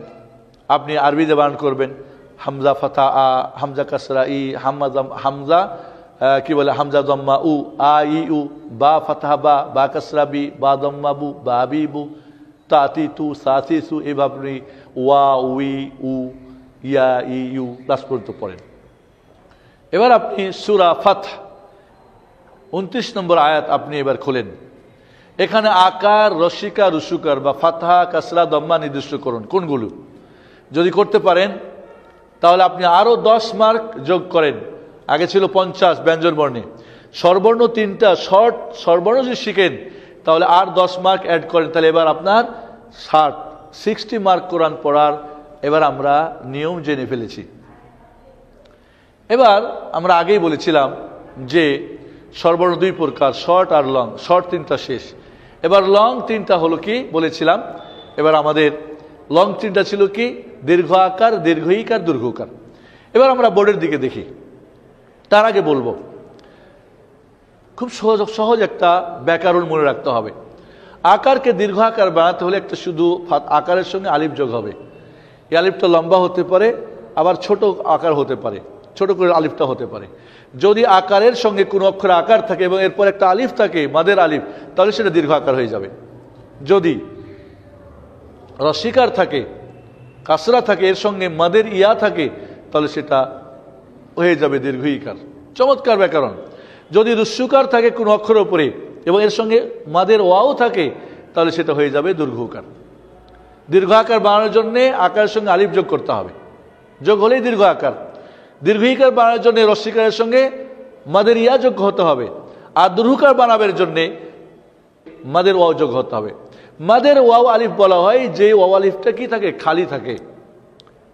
আকারের পর আলিফ হয় বা আলিফের আগে আকার হয়, ইয়ার আগে রস্যিকার হয়, ওয়ের আগে রুস্যুকার হয়, এবং এই 3টা খালি থাকে। যদি আমাদের উর্দু ফার্সি নিয়মের কোরআন লেখাতে ওয়াও এবং ইয়াকে সুকুন বা হস্যিন দেওয়া থাকে। তাহলে আসুন আমরা এবার দীর্ঘ স্বরবর্ণ 3টা জেনে নিই। এবার আমরা বোর্ডের দিকে খেয়াল করি। আমরা দেখতে পাচ্ছি বোর্ডে যে প্রতিটি অক্ষরকে দীর্ঘ আকার বানানো হয়েছে। দেখতে পাচ্ছেন যে প্রত্যেকটা অক্ষর এর আকার আছে এবং তার সঙ্গে একটা আলিফ দেওয়া আছে, একটা আলিফ যোগ করা হয়েছে। তাহলে আপনারা দেখি আমরা এখানে আমরা বলবো হামজা দীর্ঘ আকার আ, বা দীর্ঘ আকার বা, তা দীর্ঘ আকার তা। এই যে ডবল হয়ে গেল, ডবল মাত্রা, 2 মাত্রা। হামজা আকার আ, বা আকার, বা হামজা দীর্ঘ আকার আ, বা দীর্ঘ আকার বা, তা দীর্ঘ আকার তা, সা দীর্ঘ আকার সা, জিম দীর্ঘ আকার যা, হা দীর্ঘ আকার হা, খ দীর্ঘ আকার খ, দাল দীর্ঘ আকার দা, জাল দীর্ঘ আকার দা, র দীর্ঘ আকার র, জাই দীর্ঘ আকার জা, সিন দীর্ঘ আকার সা, শিন দীর্ঘ আকার শা, স দীর্ঘ আকার স, জ দীর্ঘ আকার জ, ত দীর্ঘ আকার ত, জ দীর্ঘ আকার জ, আইন দীর্ঘ আকার আ, গাইন দীর্ঘ আকার গ, ফা দীর্ঘ আকার ফা, কফ দীর্ঘ আকার ক, কাফ দীর্ঘ আকার কা, লাম দীর্ঘ আকার লা, মিম দীর্ঘ আকার মা, নুন দীর্ঘ আকার না, হা দীর্ঘ আকার হা, ওয়াও দীর্ঘ আকার ওয়া, ইয়া দীর্ঘ আকার ইয়া। এইভাবে বানান ছাড়া আ, বা, তা, সা, যা, এইভাবে আপনি ইয়া পর্যন্ত পড়েন। আরবি দিয়ে বানান করতে চান, বলেন হামজা আলিফ ফাতহা আ, বা আলিফ ফাতহা বা, তা আলিফ ফাতহা তা, সা আলিফ ফাতহা সা, জিম আলিফ ফাতহা যা, এইভাবে ইয়া আলিফ ফাতহা ইয়া। আপনি একটা পদ্ধতি নেবেন, আরবি অথবা বাংলা, যেটা আপনার জন্য ভালো হয়। আমি বলবো ছোটরা হলে আরবি শেখালে ভালো, বা যারা বাংলা জানে বাংলা, যারা বাংলা জানে না তাদেরকে আরবি নিয়মে শেখাবেন। এই হলো দীর্ঘ আকার দিয়ে আমরা দেখলাম। এবার আমরা চলে যাব দীর্ঘ ইকার। আপনারা বোর্ডের দিকে লক্ষ্য করুন।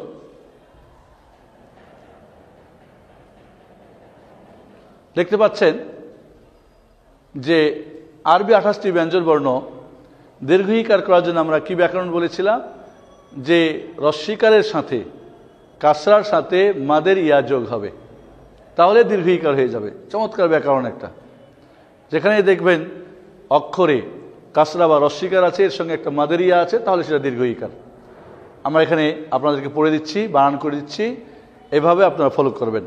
দেখুন আপনারা, হামজা দীর্ঘ ইকার ই, বা দীর্ঘ ইকার বি, তা দীর্ঘ ইকার তি, সা দীর্ঘ ইকার সি, জিম দীর্ঘ ইকার জি, হা দীর্ঘ ইকার হি, খ দীর্ঘ ইকার খি, দাল দীর্ঘ ইকার দি, জাল দীর্ঘ ইকার জি, র দীর্ঘ ইকার রি, জাই দীর্ঘ ইকার জি, সিন দীর্ঘ ইকার সি, শিন দীর্ঘ ইকার শি, সাদ দীর্ঘ ইকার সি, জ দীর্ঘ ইকার জি, ত দীর্ঘ ইকার তুই, জ দীর্ঘ ইকার জি, আইন দীর্ঘ ইকার ই, গাইন দীর্ঘ ইকার গি, ফা দীর্ঘ ইকার ফি, কফ দীর্ঘ ইকার কি, কাফ দীর্ঘ ইকার কি, লাম দীর্ঘ ইকার লি, মিম দীর্ঘ ইকার মি, নুন দীর্ঘ ইকার নি, হা দীর্ঘ ইকার হি, ওয়াও দীর্ঘ ইকার উই, ইয়া দীর্ঘ ইকার ই। এইভাবে বানান করে, বানান ছাড়া পড়েন ই, বি, তি, সি, জি, হি, হি, এইভাবে শেষ পর্যন্ত আপনি উই, ই, এইভাবে আপনি দীর্ঘ ইকার বানান করেন। আপনি আরবি দিয়ে বানান করতে চান, আরবি বানান নিয়ম হলো হামজা ইয়া কাসরা ই, বা ইয়া কাসরা বি, তা ইয়া কাসরা তি, সা ইয়া কাসরা সি, জিম ইয়া কাসরা জি, হা ইয়া কাসরা হি, এইভাবে লাস্টে গিয়ে আপনি বলবেন ইয়া কাসরা ই। এইভাবে আপনি আরবি বানান, আমাদের বইয়ে দেওয়া আছে আরবি এবং বাংলা দুইটা, যে কোনটা আপনি অবলম্বন করতে পারেন। তাহলে আমরা দীর্ঘ আকার এবং দীর্ঘ ইকার আমরা বুঝে নিলাম। এবার আমরা যাব দীর্ঘকার। দীর্ঘকার বানাবের জন্য আমরা ব্যাকরণ আগেই বলেছি যে রুস্যুকারের সঙ্গে যদি ওয়াইয়ের ওয়াও আছে, মাদের ওয়াও, তাহলেই দীর্ঘকার হয়ে যাবে। এখানে আপনি যখনই দেখবেন ওয়াও ওপরে দম্মা আছে এবং এর সঙ্গে কি আছে, অক্ষরের উপরে দম্মা আছে রুস্যুকার, এবং সাথে মাদের ওয়াও আছে, তাহলে দীর্ঘকার হয়ে যাবে। আমরা বোর্ডের দিকে খেয়াল করি।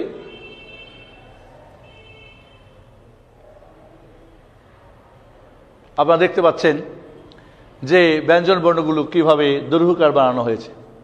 প্রত্যেকটা অক্ষরে দম্মা বা রুস্যুকার আছে, এর সঙ্গে দেখেন একটা করে ওয়াও, খালি ওয়াও রয়েছে।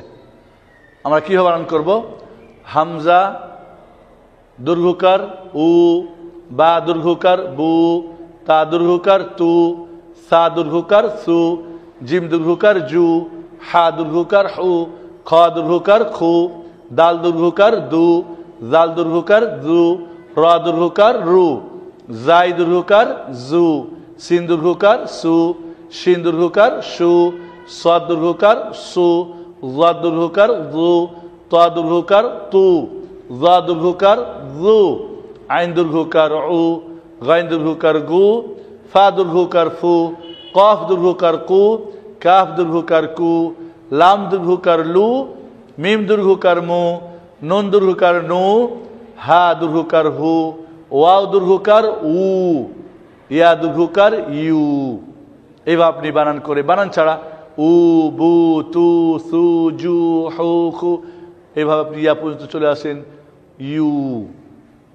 আরবিতে বানান করতে চান তাহলে আপনি বলবেন হামজা ওয়াও, আপনি বলবেন হামজা ওয়াও জাম্মা উ, বা ওয়াও জাম্মা বু, তা ওয়াও জাম্মা তু, সা ওয়াও জাম্মা সু, জিম ওয়াও জাম্মা জু। এইভাবে আপনি ইয়া পর্যন্ত ইয়া ওয়াও জাম্মা ইউ, এইভাবে আপনি আরবিতে বানান করতে পারেন।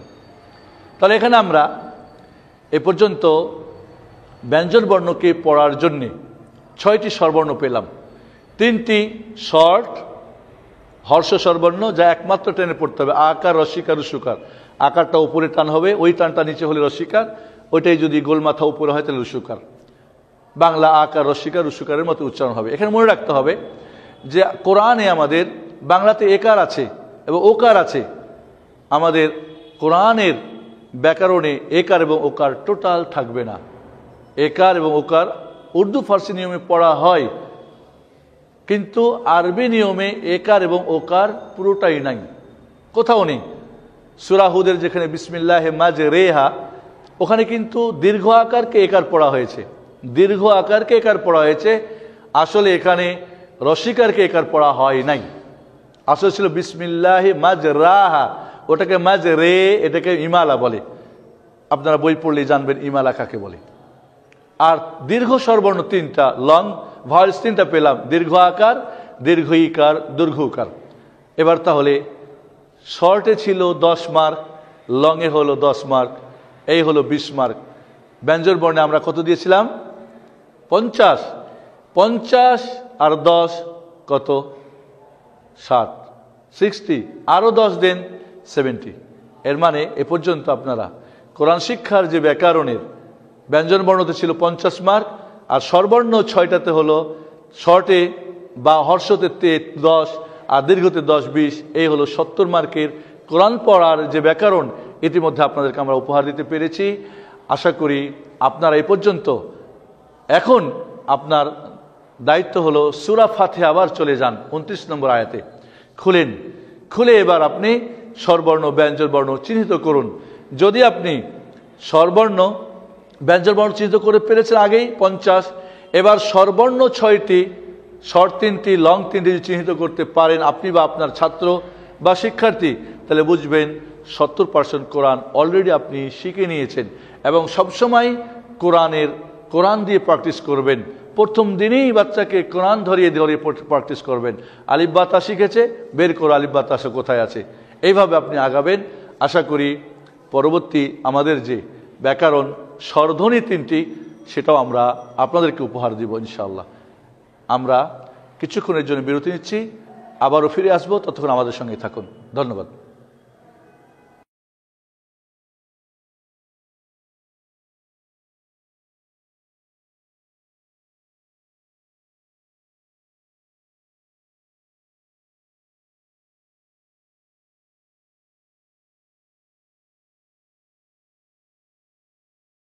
بسم الله الرحمن الرحيم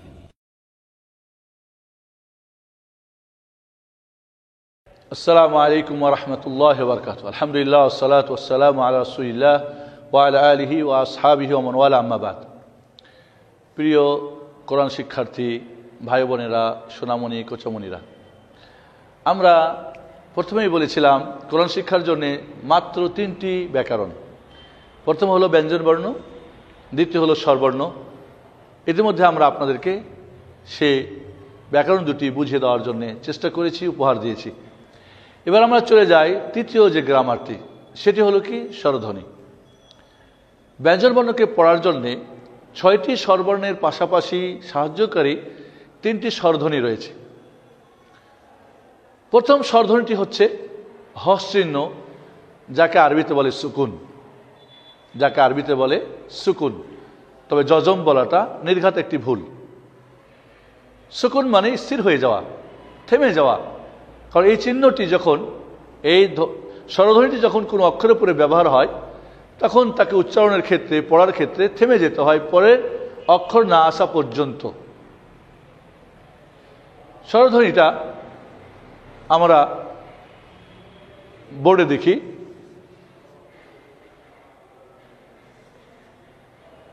আমরা দেখতে পাচ্ছি স্বরধ্বনিটা কয়েকভাবে লেখা হয়। আমাদের বাংলা কমার মতো করে লেখা হয় আমাদের দেশীয় কোরআনগুলিতে, উর্দু ফার্সি নিয়মে। আবার উল্টা ভির মতো লেখা হয়, আবার গোল করেও আরবি লেখাগুলিতে আসে। তবে আরবি কোরআনে হা অক্ষরের মাথাটা ছোট্ট করে লেখা থাকে। হা যে একটা অক্ষর আপনারা দেখেছি ইতিমধ্যে, ওই অক্ষরের মাথাটা ছোট্ট করে লেখা থাকে। এটা হলো হস বা হসন্ত, যেটাকে আরবিতে বলে সুকুন। এই চিহ্নটা যদি কোনো অক্ষরের উপরে থাকে, এর পড়ার নিয়ম হলো আগের স্বরবর্ণের সঙ্গে মিলিয়ে পড়তে হবে। যেমন আমরা ধরি আলহামদু, তাহলে আল, এই যে লামের আগে হামজাতে কি রয়েছে? আকার, আর লামে রয়েছে কি? হস চিহ্ন। তাহলে এই আকার দিয়ে হস চিহ্নকে মিলাতে হবে। হামজা আকার, লামে হস আল, হায় আকার, মিমে হস হাম, দাল সুকার দু, আল হামদু।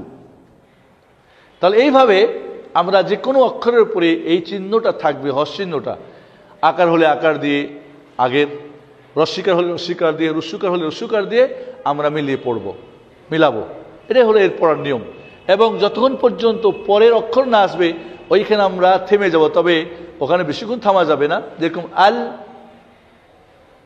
হাম, হা না আসা পর্যন্ত আল ধরে রাখতে হবে। আল হাম, দু না আসা পর্যন্ত মিম ধরে রাখতে হবে। অনেকে ছেড়ে দেয় আলা হাম, আলা হামাদো, না আল। কারণ আল, এই যে থেমে যাওয়াটাকে বলে সুকুন। আসলে বাংলাতে হস চিহ্ন বা হসন্ত চিহ্ন হয় কোথায়? যেখানে আকার, অস্বীকার, উস্বীকার হয় না, বা বাংলাতে একার ওকার হয় না, সেখানে হস চিহ্ন হয়, হস বা হসন্ত চিহ্ন ব্যবহার হয়। ঠিক আকার, অস্বীকার, উস্বীকার যেখানে হবে না, সেখানেই কিন্তু আরবিও তো হস চিহ্ন হবে। একই বাংলার নিয়ম, যে ব্যাকরণ, আরবি ব্যাকরণ কিন্তু সেম। মনে হচ্ছে আমরা বাংলাভাষীরা আরবি থেকেই বুঝি আমাদের হসন্তর নিয়মটা আমরা নিয়েছি।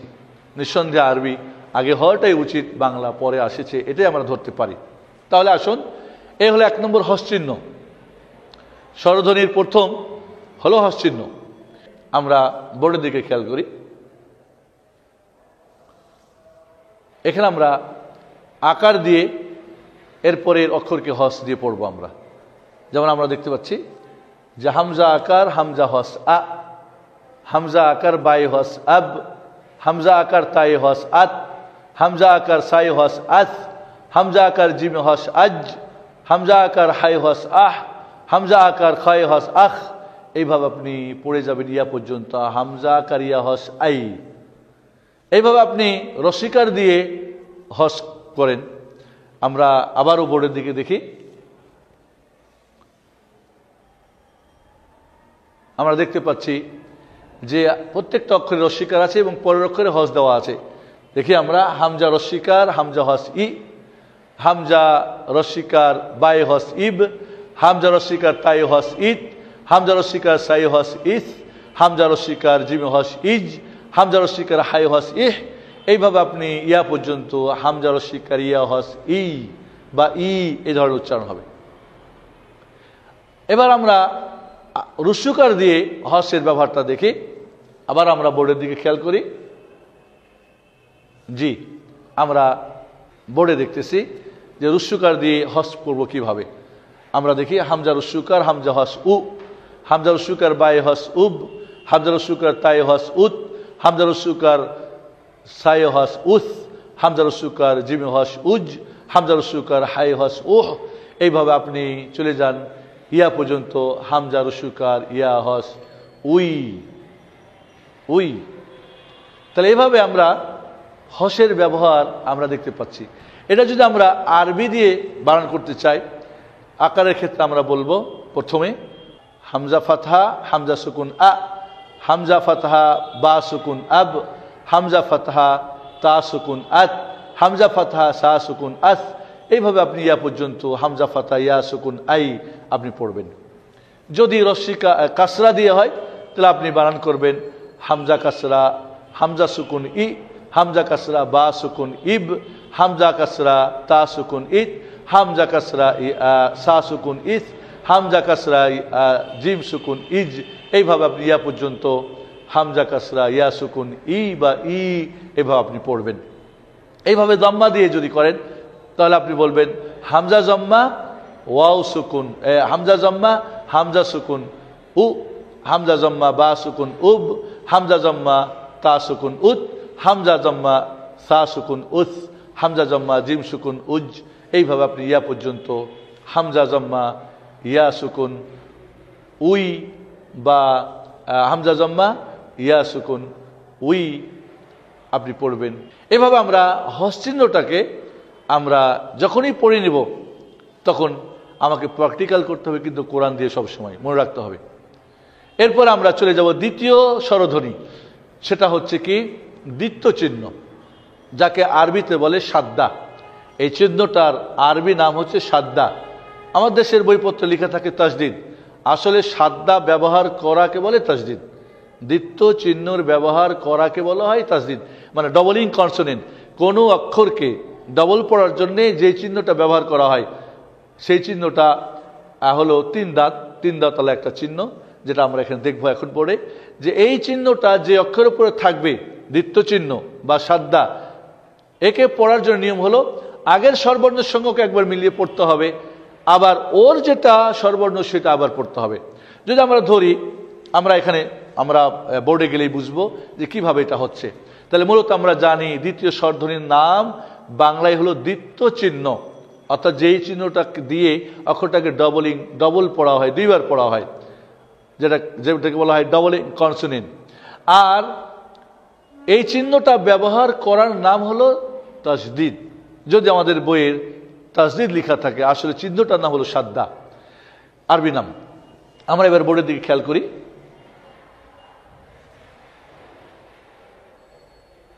আমরা বোর্ডে দেখতে পাচ্ছি যে সাদ্দার ব্যবহার কিভাবে। এখানে আমরা প্রত্যেকটা অক্ষরে সাদ্দা ব্যবহার করব এবং এর আগে আমরা হামজা ব্যবহার করব এবং দেখব যে কিভাবে এখানে আমাদের ব্যবহার হয়েছে। আমরা দেখতে পাচ্ছি যে হামজা আকার, হামজা দ্বিত্ব চিহ্ন আ, হামজা আকার আ আ আ।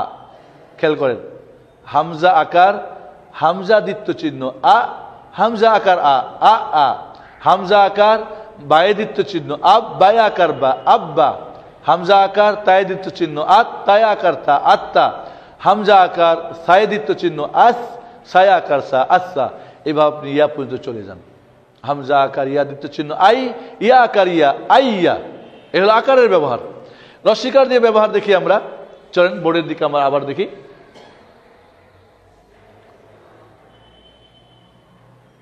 আমরা বোর্ডে দেখতে পাচ্ছি যে রস্যিকার দিয়ে আমরা দ্বিত্ব চিহ্নটাকে পড়ব। এখানে প্রত্যেকটা আমরা একটা হামজা নিয়েছি, যেখানে আমরা অস্বীকার দিয়েছি, আর পরের অক্ষরে দ্বিত্ব চিহ্ন ব্যবহার করেছি। দেখুন, হামজা রস্যিকার, হামজা দ্বিত্ব চিহ্ন ই, হামজা আকার, হামজা রস্যিকার ই ই ই, হামজা রস্যিকার বায়ে দ্বিত্ব চিহ্ন ইব, বায়ে রস্যিকার বি ইব্বি, হামজা রস্যিকার তায়ে দ্বিত্ব চিহ্ন ইত, তায়ে রস্যিকার তি ইত্তি। যা সেটা শেখানোর জন্যে। হামজা রস্যিকার সায়ে দ্বিত্ব চিহ্ন ইস, সায়ে রস্যিকার সি ইসি, হামজা রস্যিকার জিমে দ্বিত্ব চিহ্ন ইজ, জিমে রস্যিকার জি ইজি। এইভাবে আপনি শেষ পর্যন্ত ইয়া, হামজা রস্যিকার ইয়া দ্বিত্ব চিহ্ন ই, ইয়া রস্যিকারি ই ই। এইভাবে আপনি বানান করে, বানান ছাড়া ই ই ইব্বি ইত্তি ইসি এইভাবে পড়তে থাকেন। সামনে থেকে, পিছন থেকে, ডান থেকে, বাম থেকে পড়ে প্র্যাকটিস করেন। এই হলো দ্বিত্ব চিহ্ন, যেটাকে একটা অক্ষরকে দুইবার করে পড়ার জন্য ব্যবহার হবে। এবং পড়ার নিয়ম হলো আগের স্বরবর্ণের সঙ্গে একবার আর নিজস্ব স্বরবর্ণ দিয়ে একবার। এইভাবে আমরা করব।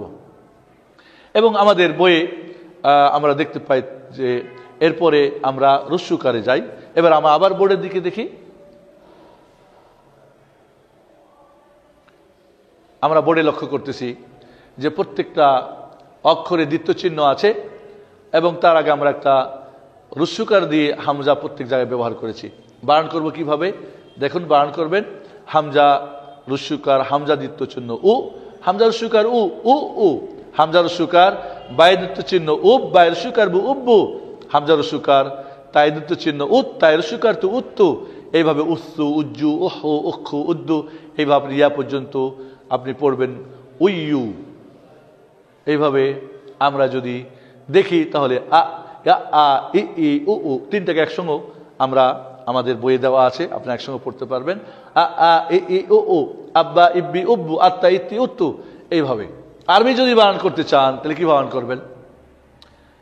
আকারের ক্ষেত্রে ফাতাহা ব্যবহার করতে হবে, কারণ আমরা আকারকে ফাতাহা বলে আরবিতে, আর সাদ্দা বলে আরবিতে। তাহলে বলবেন হামজা ফাতাহা হামজা সাদ্দা আ, হামজা ফাতাহা আ আ আ, হামজা ফাতাহা বা সাদ্দা আব, বা ফাতাহা বা আব্বা, হামজা ফাতাহা তা সাদ্দা আত, তা ফাতাহা তা আত্তা, এভাবে আস্তা আজ্জা। এইভাবে আপনি লাস্টে গিয়ে বলবেন হামজা ফাতাহা ইয়া সাদ্দা আই, ইয়া ফাতাহা আ, ইয়া ফাতাহা ইয়া আই ইয়া, হামজা ফাতাহা ইয়া সাদ্দা আই, ইয়া ফাতাহা ইয়া আইয়া। এভাবে আপনি কাসরাতে গিয়ে কি বানান করবেন?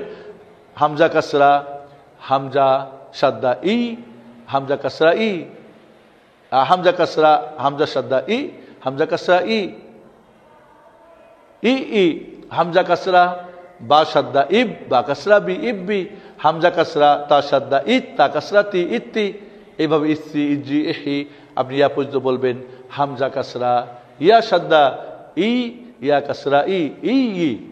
এইভাবে আপনি দম্মার ক্ষেত্রে গিয়ে বলবেন দম্মা হামজা দম্মা হামজা সাদ্দা উ, হামজা জম্মা উ উ উ, হামজা জম্মা বা সাদ্দা উব, বা জম্মা বু উব্বু, হামজা জম্মা তা সাদ্দা উত, তা জম্মা তু উত্তু, উস্তু উজ্জু উহু উখু।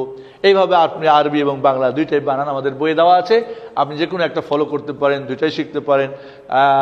বিশেষ করে টিচার যারা, তারা দুইটাই শিখবেন, আর যারা ছাত্র তারা একটা শিখলেই যথেষ্ট ইনশাআল্লাহ।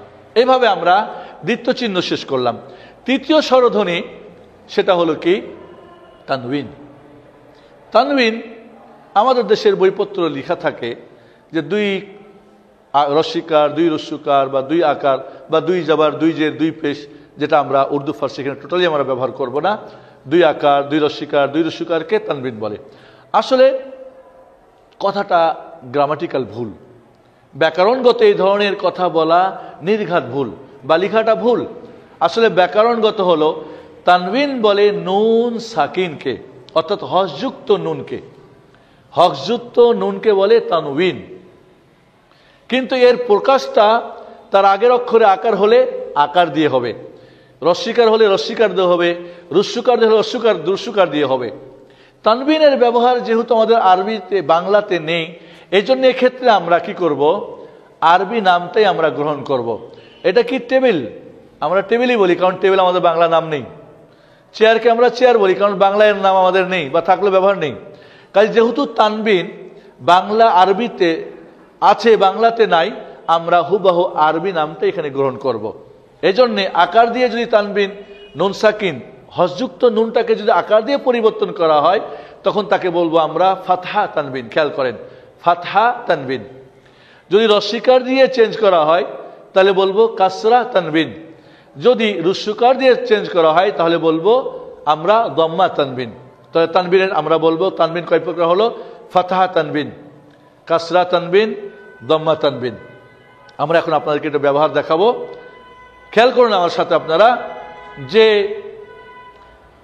আমাদের এখানে বইয়ের মধ্যে সুন্দর করে বুঝিয়ে দেওয়া আছে যে কিভাবে নুন সাকিনকে তানবিন বলা হয়। একটা হর্ষযুক্ত নুন, একেই বলা হয় তানবিন। ওইটাকে বিলুপ্ত করে দিয়ে, নুন সাকিন বা হর্ষযুক্ত নুনকে বিলুপ্ত করে দিয়ে তার আগের অক্ষরে আকার থাকলে একটা আকার দিয়ে দেওয়া হয়। অর্থাৎ যেখানে দেখবেন ডবল আকার, একটা আকার অক্ষরের, একটা কিন্তু নুন সাকিনের পরিবর্তে। রস্যিকার যদি দেখেন ডবল, তাহলে দেখবেন একটা আগের অক্ষরের আর একটা হলো নুন সাকিনের পরিবর্তে। যদি দেখেন রস্যকার ডবল, তাহলে দেখবেন একটা অক্ষরের একটা নুন সাকিনের পরিবর্তে। আসলে তানবিন বলা হয় নুন সাকিন বা হর্ষযুক্ত নুনকে, দুই জাবার, দুই জের, দুই পেশকে তানবিন বলা হয় না। তাহলে তানবিনের আমরা এবার বুঝি, তানবিন বলা হয় নুন সাকিনকে যার প্রকাশ পায় আকার হলে তার আগের অক্ষরে আকার দ্বারা, রস্যিকার হলে রস্যিকার দ্বারা, রুস্যকার হলে রুস্যকার দ্বারা। আবারও আপনাদের বলছি, এখানে আমরা আরবি নাম নিব, ফাতহা তানবিন, কাসরা তানবিন, দম্মা তানবিন। এবার আমরা বোর্ডে যাই, ফাতহা তানবিনের ব্যবহার আমরা দেখব। আমরা দেখতে পাচ্ছি ফাতহা তানবিনের ব্যবহার। আমরা প্রত্যেকটা অক্ষরে আমরা আকার দিয়ে বা ফাতহা তানবিনের ব্যবহার দেখেন। প্রত্যেকটা অক্ষরে দুইটা করে আকার দেখছেন যে এখানে একটা আকার হলো ওই অক্ষরের, আর একটা আকার কিসের? এখানে বিলুপ্ত করা নুন সাকিনের। আর এই জন্যই নুন সাকিনকে তানবিন বলা হয়। তাহলে আমরা কিভাবে পড়ব? আমরা দেখতে পাচ্ছি এখানে যে হামজা ফাতহা তানবিন আন, বা ফাতহা তানবিন বান, তা ফাতহা তানবিন তান, সা ফাতহা তানবিন সান, জিম ফাতহা তানবিন জান, হা ফাতহা তানবিন হান, খ ফাতহা তানবিন খান। এইভাবে আপনি ইয়া ফাতহা তানবিন ইয়ান। এবং মনে রাখতে হবে এখানে হামজা এবং গোলতা বাদ দিয়ে প্রত্যেকটা অক্ষরে কিন্তু ফাতহা তানবিনের সময় একটা আলিফ যোগ হবে। আমাদের বাজারে কিছু বই দেখবেন যেখানে ফাতহা তানবিনের সঙ্গে আলিফ ব্যবহার করা হয় না। হামজা এবং গোলতা ছাড়া, খেয়াল করছেন আপনারা বোর্ডে দেখেন যে হামজা এবং গোলতা ছাড়া প্রত্যেকটা অক্ষরে তানবিনের সঙ্গে কি দেওয়া আছে? একটা করে আলিফ যোগ দেওয়া আছে। হামজাতে মাঝে মধ্যে কোরআনের তানবিনের সাথে আলিফ যোগ হতে পারে, কিন্তু গোলতাতে টোটালি হবে না, কারণ গোলতাতে যদি আলিফ হয়তো লম্বাতা হয়ে যাবে। তা হামজা যদি হয় এবং তার আগে আলিফ থাকে তাহলে কিন্তু তানবিন হবে না, কিন্তু আলিফ যদি না থাকে তাহলে তানবিন হতে পারে। হানিয়ান, মারিয়ান, খতআন, খতাআন, এরকম শব্দে কিছু কোরআনে দেখবেন যে হামজার সাথে একটা ফাতহা তানবিন যখন হবে আলিফ যোগ হবে মাঝে কিছু কিছু জায়গায়। নিয়ম হলো হবে না হামজাতে এবং গোলতায়, কিছু কিছু জায়গায় হামজাতে হবে, তবে গোলতা টোটালি হবে না। এটা একটা ব্যাকরণ আমাদের মনে রাখতে হবে।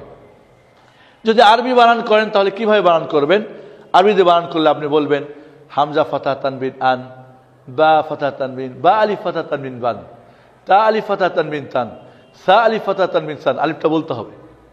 জিম আলিফ ফাতহা তানবিন জান, হা আলিফ ফাতহা তানবিন হান, এইভাবে ইয়া আলিফ ফাতহা তানবিন ইয়ান। এবার আমরা কাসরা তানবিন দেখব। বড়ের দিকে আমরা খেয়াল করি।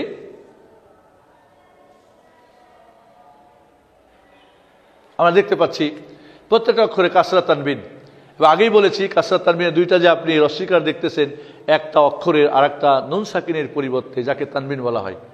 তাহলে এখানে আমরা দেখি, বানান করি আমরা বাংলা দিয়ে।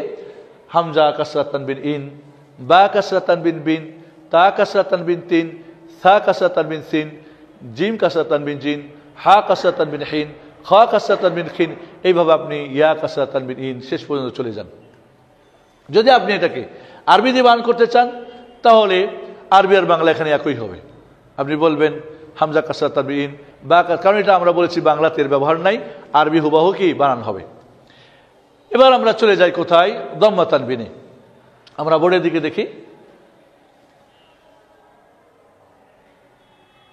আমরা দেখতে পাচ্ছি বোর্ডে প্রত্যেকটা অক্ষরে দম্মা তানবিন দেওয়া আছে। আমরা আগেই বলেছি দুইটা জম্মার, একটা হলো কি অক্ষরের, আর একটা হলো নুন সাকিনের পরিবর্তে, যাকে তানবিন বলা হয়। আমরা একবার বানান করি হামজা তানবিন উন, বা হামজা তানবিন, হামজা জম্মা তানবিন উন, বা জম্মা তানবিন বুন, তা জম্মা তানবিন তুন, সা জম্মা তানবিন সুন, জিম জম্মা তানবিন জুন, হা জম্মা তানবিন হুন। এইভাবে আপনি ইয়া পর্যন্ত ইয়া জম্মা তানবিন ইউন। আরবি তো ওই সেম হবে, যেহেতু বাংলায় এর নাম নেই। তাহলে তিনটাকে আমরা একসঙ্গে যদি বলি, হামজা ফাতহা তানবিন আন, হামজা কাসরা তানবিন ইন, হামজা জম্মা তানবিন উন, আন ইন উন, বান বিন বুন, তান তিন তুন, সান সিন সুন, জান জিন জুন। এইভাবে আপনি শেষ পর্যন্ত ওয়ান, উইন, উন, ইয়ান, ইন, ইউন, এইভাবে আপনি করতে বানান করেন।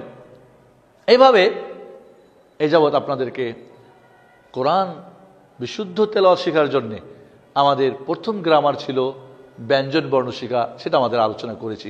2 নম্বর ছিল স্বরবর্ণ 6টি জানা, 3টি স্বর 3টি লং।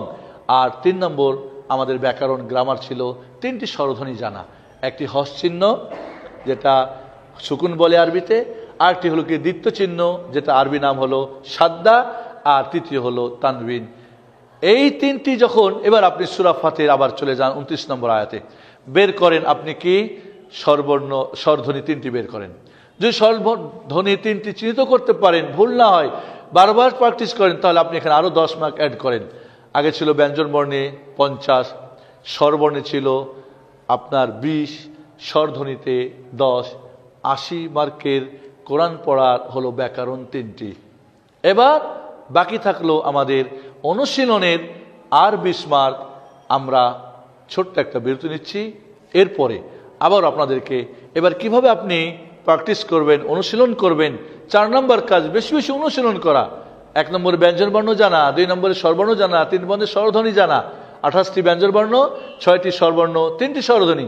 আমরা ইতিমধ্যে 80 মার্কের ব্যাকরণ আপনাদেরকে জানিয়েছি। আশা করি আপনারা আমাদের সাথে আছেন এবং শিখে ফেলেছেন।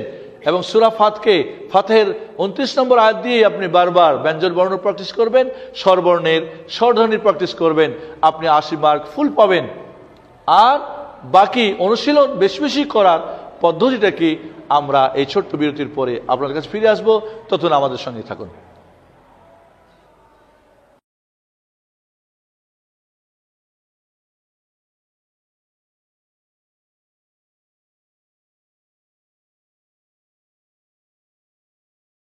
بسم الله الرحمن الرحيم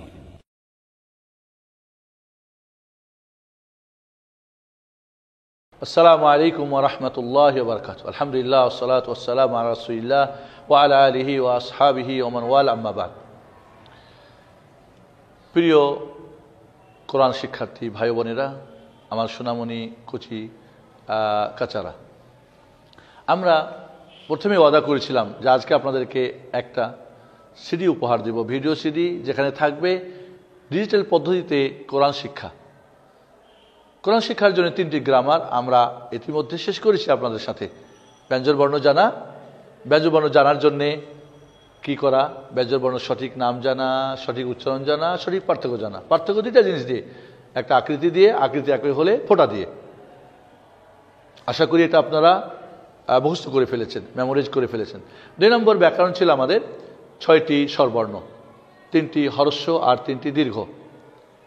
আর 3 নম্বর ব্যাকরণ ছিল আমাদের 3টি স্বরধ্বনি, হস চিহ্ন, দ্বিত্ব চিহ্ন, তানবিন চিহ্ন।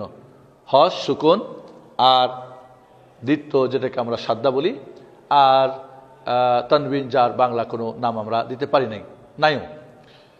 তাহলে এই 80 মার্কের ব্যাকরণ এবার আমরা প্র্যাকটিস করব কিভাবে। এবং আপনাদেরকে বারবার আমি বলেছি, কখনোই আপনি কায়দা বই দিয়ে প্র্যাকটিস করবেন না। আপনি কোরআন বাচ্চার হাতে ধরে দিবেন বা নিচে ধরবেন এবং একটা আয়াত সূরা ফাতহের 29 নম্বর আয়াত দিয়ে অনুশীলন করবেন। এই একটি আয়াত মুজিজা, বিশেষ মুজিজা হলো এই একটি আয়াতের মাঝে সমস্ত কোরআন পড়ার ব্যাকরণ এবং অনুশীলন সবকিছু আছে। কেউ যদি সূরা ফাতহের 29 নম্বর আয়াতটি পড়তে পারে তাহলে 30 পড়ার কোরআন যে কোনো জায়গা পড়তে পারবে। এই 1 মাইলে গাড়ি চালাতে পারলে পৃথিবীর যে কোনো রোডে গাড়ি চালাতে পারবে ইনশাআল্লাহ।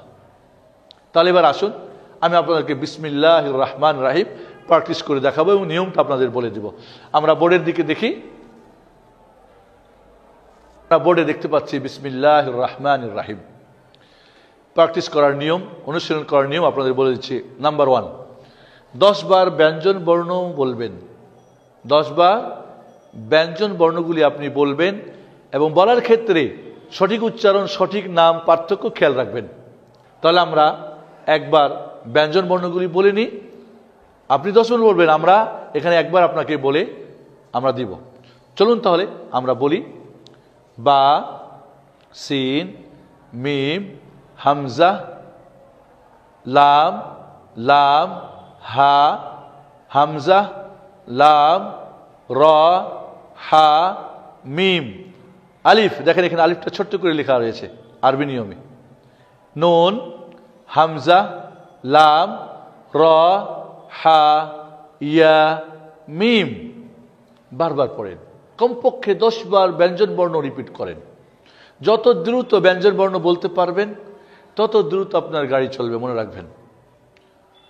10 বার যখন আপনার আর কোনো আড়তা নেই, একেবারে খুব সহজে আপনি ব্যঞ্জন বর্ণ চিহ্নিত করে পেরেছেন, এর মানে 50 কোরআন শিখেছেন, নিশ্চিত থাকুন। এরপরের 2 নম্বরে কাজ স্বরবর্ণ আর স্বরধ্বনি চিহ্নিত করা, যেখানে 20 মার্ক। স্বরবর্ণ আর স্বরধ্বনি চিহ্নিত করুন, খেয়াল করুন আমার সঙ্গে। দেখুন, বায়ে রস্বীকার, সিনে হস, মিমে রস্বীকার, লামে দ্বিত্ব চিহ্ন আকার, হায়ে রস্বীকার, রয়ে দ্বিত্ব চিহ্ন আকার, হায়ে হস, মিমে দীর্ঘ আকার। কেন? কারণ আকারের সঙ্গে দেখেন আলিফ আছে, আলিফ আকারের সঙ্গে আলিফ হলে দীর্ঘ আকার হবে, আমরা গ্রামার পড়ে এসেছি, ঠিক না? জি। এরপরে নুনে রস্বীকার, রয়ে দ্বিত্ব চিহ্ন আকার, হায়ে দীর্ঘইকার। কেন? আমরা ব্যাকরণ শিখেছি রস্বীকারের সঙ্গে মাদের ইয়া হলে কি হবে? খালিয়া হলে দীর্ঘইকার হয়ে যাবে। মিমে রস্বীকার। আবারও আমি স্বরবর্ণ স্বরধ্বনিটা আপনাদের বলে দিচ্ছি, 10 বার বলতে হবে কমপক্ষে, এবং যতক্ষণ মুখে বাঁধবে ততক্ষণ ছাড়া যাবে না। 100 বার বাঁধলে 100 বার আগে শেষ করবেন, তার আগে আপনি তৃতীয় স্টেপে যাবেন না। তো দ্বিতীয় স্টেপে আপনি স্বরবর্ণ আর স্বরধ্বনি চিহ্নিত করুন।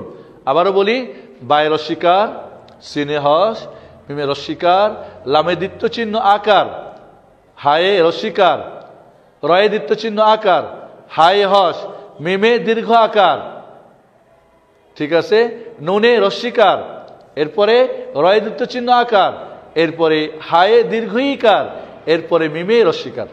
এইভাবে বানান করেন। আপনার ছেলেকে, আপনার শিক্ষার্থীকে, আপনি নিজে, আপনার স্ত্রীকে, আপনি যাকে নিজে বা অন্যকে শেখাবেন, এইভাবে 10 বার স্বরধ্বনি, স্বরবর্ণ আর স্বরধ্বনি চিহ্নিত করুন। 10 আর 10 কত হলো? 20 বার। থার্ড স্টেপে এবার আপনি বানান করুন, স্পেলিং করুন। এবার মিলান, গ্রামার যে পড়েছেন সেটাকে এবার প্র্যাকটিস করুন। এবার আমরা আপনাকে বানান পদ্ধতি শিখাই দিচ্ছি। বায়ে রস্বীকার, সিনে হস 20, মিমে রস্বীকার, লামে দ্বিত্ব চিহ্ন মিল, 20 মিল, লামে আকার লা, 20 মিল লা। এর মনে রাখতে হবে আল্লাহ শব্দতে আকার থাকবে, তবে পড়তে হবে দীর্ঘ আকার, কারণ এখানে একটা আলিফ উজ্জ আছে। 20 মিল লা পড়তে হবে, লা দীর্ঘ আকার পড়তে হবে, কারণ এখানে একটা আলিফ উজ্জ রয়েছে। তাহলে বায়ে রস্বীকার, সিনে হস 20, মিমে রস্বীকার, লামে দ্বিত্ব চিহ্ন মিল। মনে রাখবেন বাম চোখ শুধু হস চিহ্ন আর দ্বিত্ব চিহ্ন দেখার জন্য। যখনই আপনি বাম চোখ ডান চোখ দিয়ে শুরু করবেন, বাম চোখ চলে যাবে সামনে। কোথায় যাবে? বাম দিকে যাবে। কি দেখার জন্যে? হস চিহ্ন এবং দ্বিত্ব চিহ্নের জন্য। কারণ হস হলে একবার মিলাতে হবে, আর দ্বিত্ব হলে একবার, আবার ওকে একবার, 2 বার। এটা মনে রাখবেন। তাহলে বানানটা আবার আপনাদের বলছি। বায়ে রস্বীকার, সিনে হস 20, মিমে রস্বীকার, লামে দ্বিত্ব চিহ্ন মিল, 20 মিল, লামে আকার লা, বিসমিল্লাহ। বাড়াই দিলাম কারণ দীর্ঘ আকার হবে, আল্লাহ তো সবসময় আলিফ উজ্জ আছে। হায় রস্বীকার, রয়ে দ্বিত্ব চিহ্ন হির, বিসমিল্লাহির, রয়ে আকার হায় হস রাহ, মিমে দীর্ঘ আকার মা, টেনে নিতে হবে। আকারের সঙ্গে আলিফ আছে, দীর্ঘ আকার টেনে নিতে হবে, মিমে দীর্ঘ আকার মা, রাহমা। নুন রস্বীকার, রয়ে দ্বিত্ব চিহ্ন নির, রাহমা নির, রয়ে আকার রা, হায় দীর্ঘ ইকার হি। আপনাকে দেখছেন যে হায় রস্বীকার সঙ্গে মাদের আছে, তার টেনে নিতে হবে হি, রহি, মিম রস্বীকার মি, রাহিমি। যখনই আপনি স্টপ করবেন তখন আপনাকে হস দিয়ে করতে হবে রাহিম। শেষ অক্ষরে যখন থামবেন, যেখানেই থামুন, আয়াতের শেষে, মধ্যখানে, সবসময় হস দিয়ে থামতে হবে, সেখানে যে কোনো স্বরবর্ণ স্বরধ্বনি থাক না কেন। এবার আপনি বানান করেন 10 বার। কয়বার হলো তাহলে? 10 বার ব্যঞ্জন বর্ণ, 10 বার স্বরধ্বনি, স্বরবর্ণ স্বরধ্বনি, 10 বার বানান স্পেলিং। যখন 30 বার হয়ে গেল, এবার আপনি কি 10 বার পড়ুন। এবার আপনি গ্রামারগুলি, তাহলে আপনি যখন ব্যঞ্জন বর্ণ শিখছেন কত? 50, স্বরবর্ণ স্বরধ্বনি 30, 80 মার্ক হয়ে গেল। এবার আপনি পড়া শুরু করেন। এবার 10 বার পড়বেন, লাস্টে গিয়ে পড়বেন বিসমিল্লাহির রহমানির রহিম, বিশুদ্ধ পড়া। এবার 100 মার্ক হয়ে গেল আপনার, কারণ 80 হলো, 20 হলো কি অনুশীলন, প্র্যাকটিস করবেন। এবার যখন আপনার 40 বার হয়ে গেল, আমরা বলেছিলাম কোরআনের দাবি পূরণে কয়টা কাজ? 4টা। বিশুদ্ধ তেলাওয়াত শিখা, সঠিক অর্থ তফসির জানা, সঠিক আমল করা, সঠিক দাওয়াত ও তাবলীগ করা। এবার আপনার পড়া হয়ে গেল বিশুদ্ধ। এবার কি করেন? মিনিং জানেন 10 বার, 10 বার অর্থ জানেন। বিস, বা মানে সাথে, ইসিম মানে আল্লাহ, নাম, আল্লাহ মানে আল্লাহ, আর রহমান অসীম দয়ালু, আর রাহিম মেহেরবান, অতি মেহেরবান। 10 বার পড়েন। বা মানে সাথে, ইসিম মানে নাম, আল্লাহ মানে আল্লাহ, রহমান মানে অসীম দয়ালু, ঠিক আছে, আর রাহিম মানে অতি মেহেরবান। 10 বার মিনিং করেন।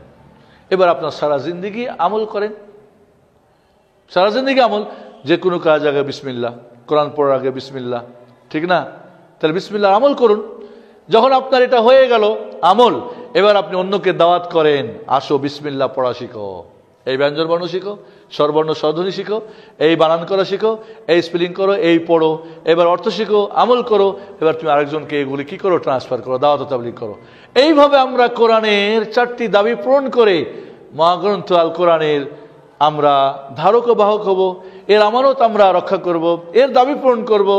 এই কোরআন শিক্ষা করে এবং করিয়ে আমরা সর্বশ্রেষ্ঠ ব্যক্তি হব এবং রোজ হাসরের ময়দানে এই কোরআন সুপারিশ করে আমাকে জান্নাতে নেবে।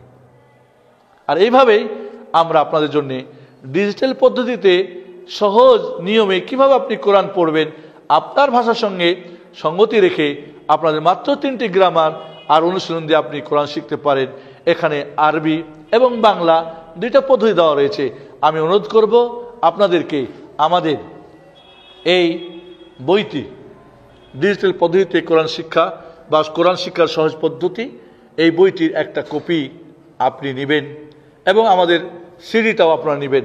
এখানে আপনারা দেখতে পাচ্ছেন, এখানে আমাদের সব কিছু যা আমরা ইতিমধ্যে আপনাদেরকে বললাম সব কিছুই এর মাঝে রয়েছে, সব কিছুই এর মাঝে রয়েছে। এছাড়াও কোরআন শিক্ষার জন্য জরুরি যে সমস্ত জানা সেটাও রয়েছে এবং টুকিটাকি কিভাবে প্রত্যেকটা জিনিস বইয়ের মধ্যে সুন্দর করে বিশ্লেষণ করে বুঝিয়ে দেওয়া রয়েছে। এবং পরিশেষে আবারও বলবো, তাজবিদের ব্যাকরণ কোরআন বিশুদ্ধ করে পড়ার ব্যাকরণ নয়, এবং আরবি অক্ষরের মাখরাজ বা উচ্চারণ এটা তাজবিদের ব্যাকরণ নয়, বরং এটা আরবি ভাষার ব্যাকরণ। এই জন্য তাজবিদ নিয়ে মাথা খারাপ করবেন না, তাজবিদের ব্যাকরণ চাপাই দিয়ে শিক্ষার্থীকে ভাগিয়ে দিবেন না, বরং তাজবিদের ব্যাকরণ পড়ে।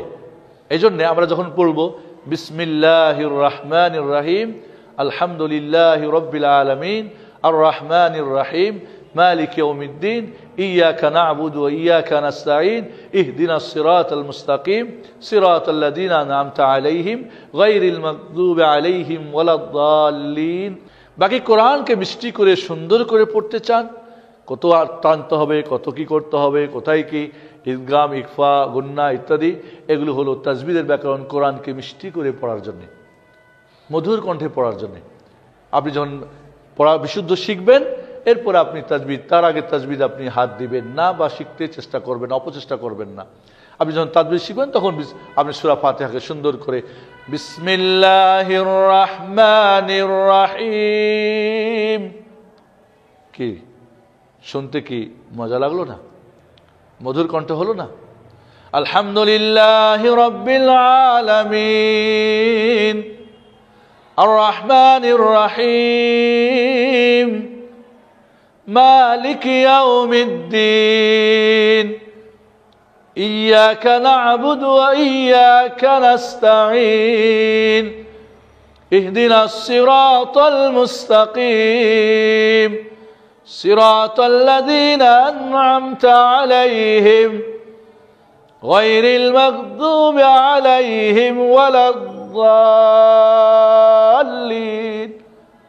এই হলো মিষ্টি করে পড়া, হলো তাজবিদের ব্যাকরণ। বাকি আগে যেটা পড়েছি এটা হলো বিশুদ্ধ পড়া। কাজে বিশুদ্ধ তেলাওয়াত আর তাজবিদের ব্যাকরণ একসঙ্গে মিক্স করে দিবেন না, ভিন্ন জিনিস, যেটা আমাদের দেশীয় নিয়মে করা হয়। আর এই ভয়ে অনেকেই ভেগে যায়, ভাগবেন না। তাজবিদ সেকেন্ড পর্যায়ের, বিশুদ্ধ তেলাওয়াতের এই 3টি গ্রামারকে প্র্যাকটিস করুন এবং কোরআন দিয়ে করুন। আল্লাহ রাব্বুল আলামিন আমাদের সবাইকে যেন মহাগ্রন্থ আল কোরআনের আমানত রক্ষার জন্যে, দাবি পূরণের জন্যে, শ্রেষ্ঠ মানুষ হওয়ার জন্যে, রোজ হাসরের ময়দানে এই কোরআন সুপারিশকারী হওয়ার জন্যে আমরা এই কোরআনের 4টি দাবি পূরণ করে দুনিয়া থেকে বিদায় হতে পারি। আল্লাহ সেই তৌফিক আমাদেরকে দান করুন। সবার জন্যে এই তৌফিক আল্লাহর কাছে কামনা করে, দোয়া করে আজকে আমরা শেষ করছি। আশা রাখি আপনারা আমাদের এই বই এবং সিডি সংগ্রহ করে বিশুদ্ধ তেলাওয়াত শিখবেন এবং শিখাবেন, এবং পৃথিবীর এমন কোনো মুসলিম বাংলা ভাষাভাষী যেন না থাকে আপনার বাড়িতে, আপনার সমাজে, আপনার রাস্তাঘাটে, প্রতিষ্ঠানে, যে কোরআন পড়তে পারে না। এই অজুহাত যেন কেউ দিতে না পারে। আল্লাহ আমাদের সেইটুকু কবুল করুন। পরিশেষে আমরা বলবো সুবহানাকা আল্লাহুম্মা বিহামদিকা, আশহাদু আল্লা ইলাহা ইল্লা আনতা, আস্তাগফিরুকা ওয়া আতুবু ইলাইক। আসসালামু আলাইকুম ওয়া রাহমাতুল্লাহি ওয়া বারাকাতুহু।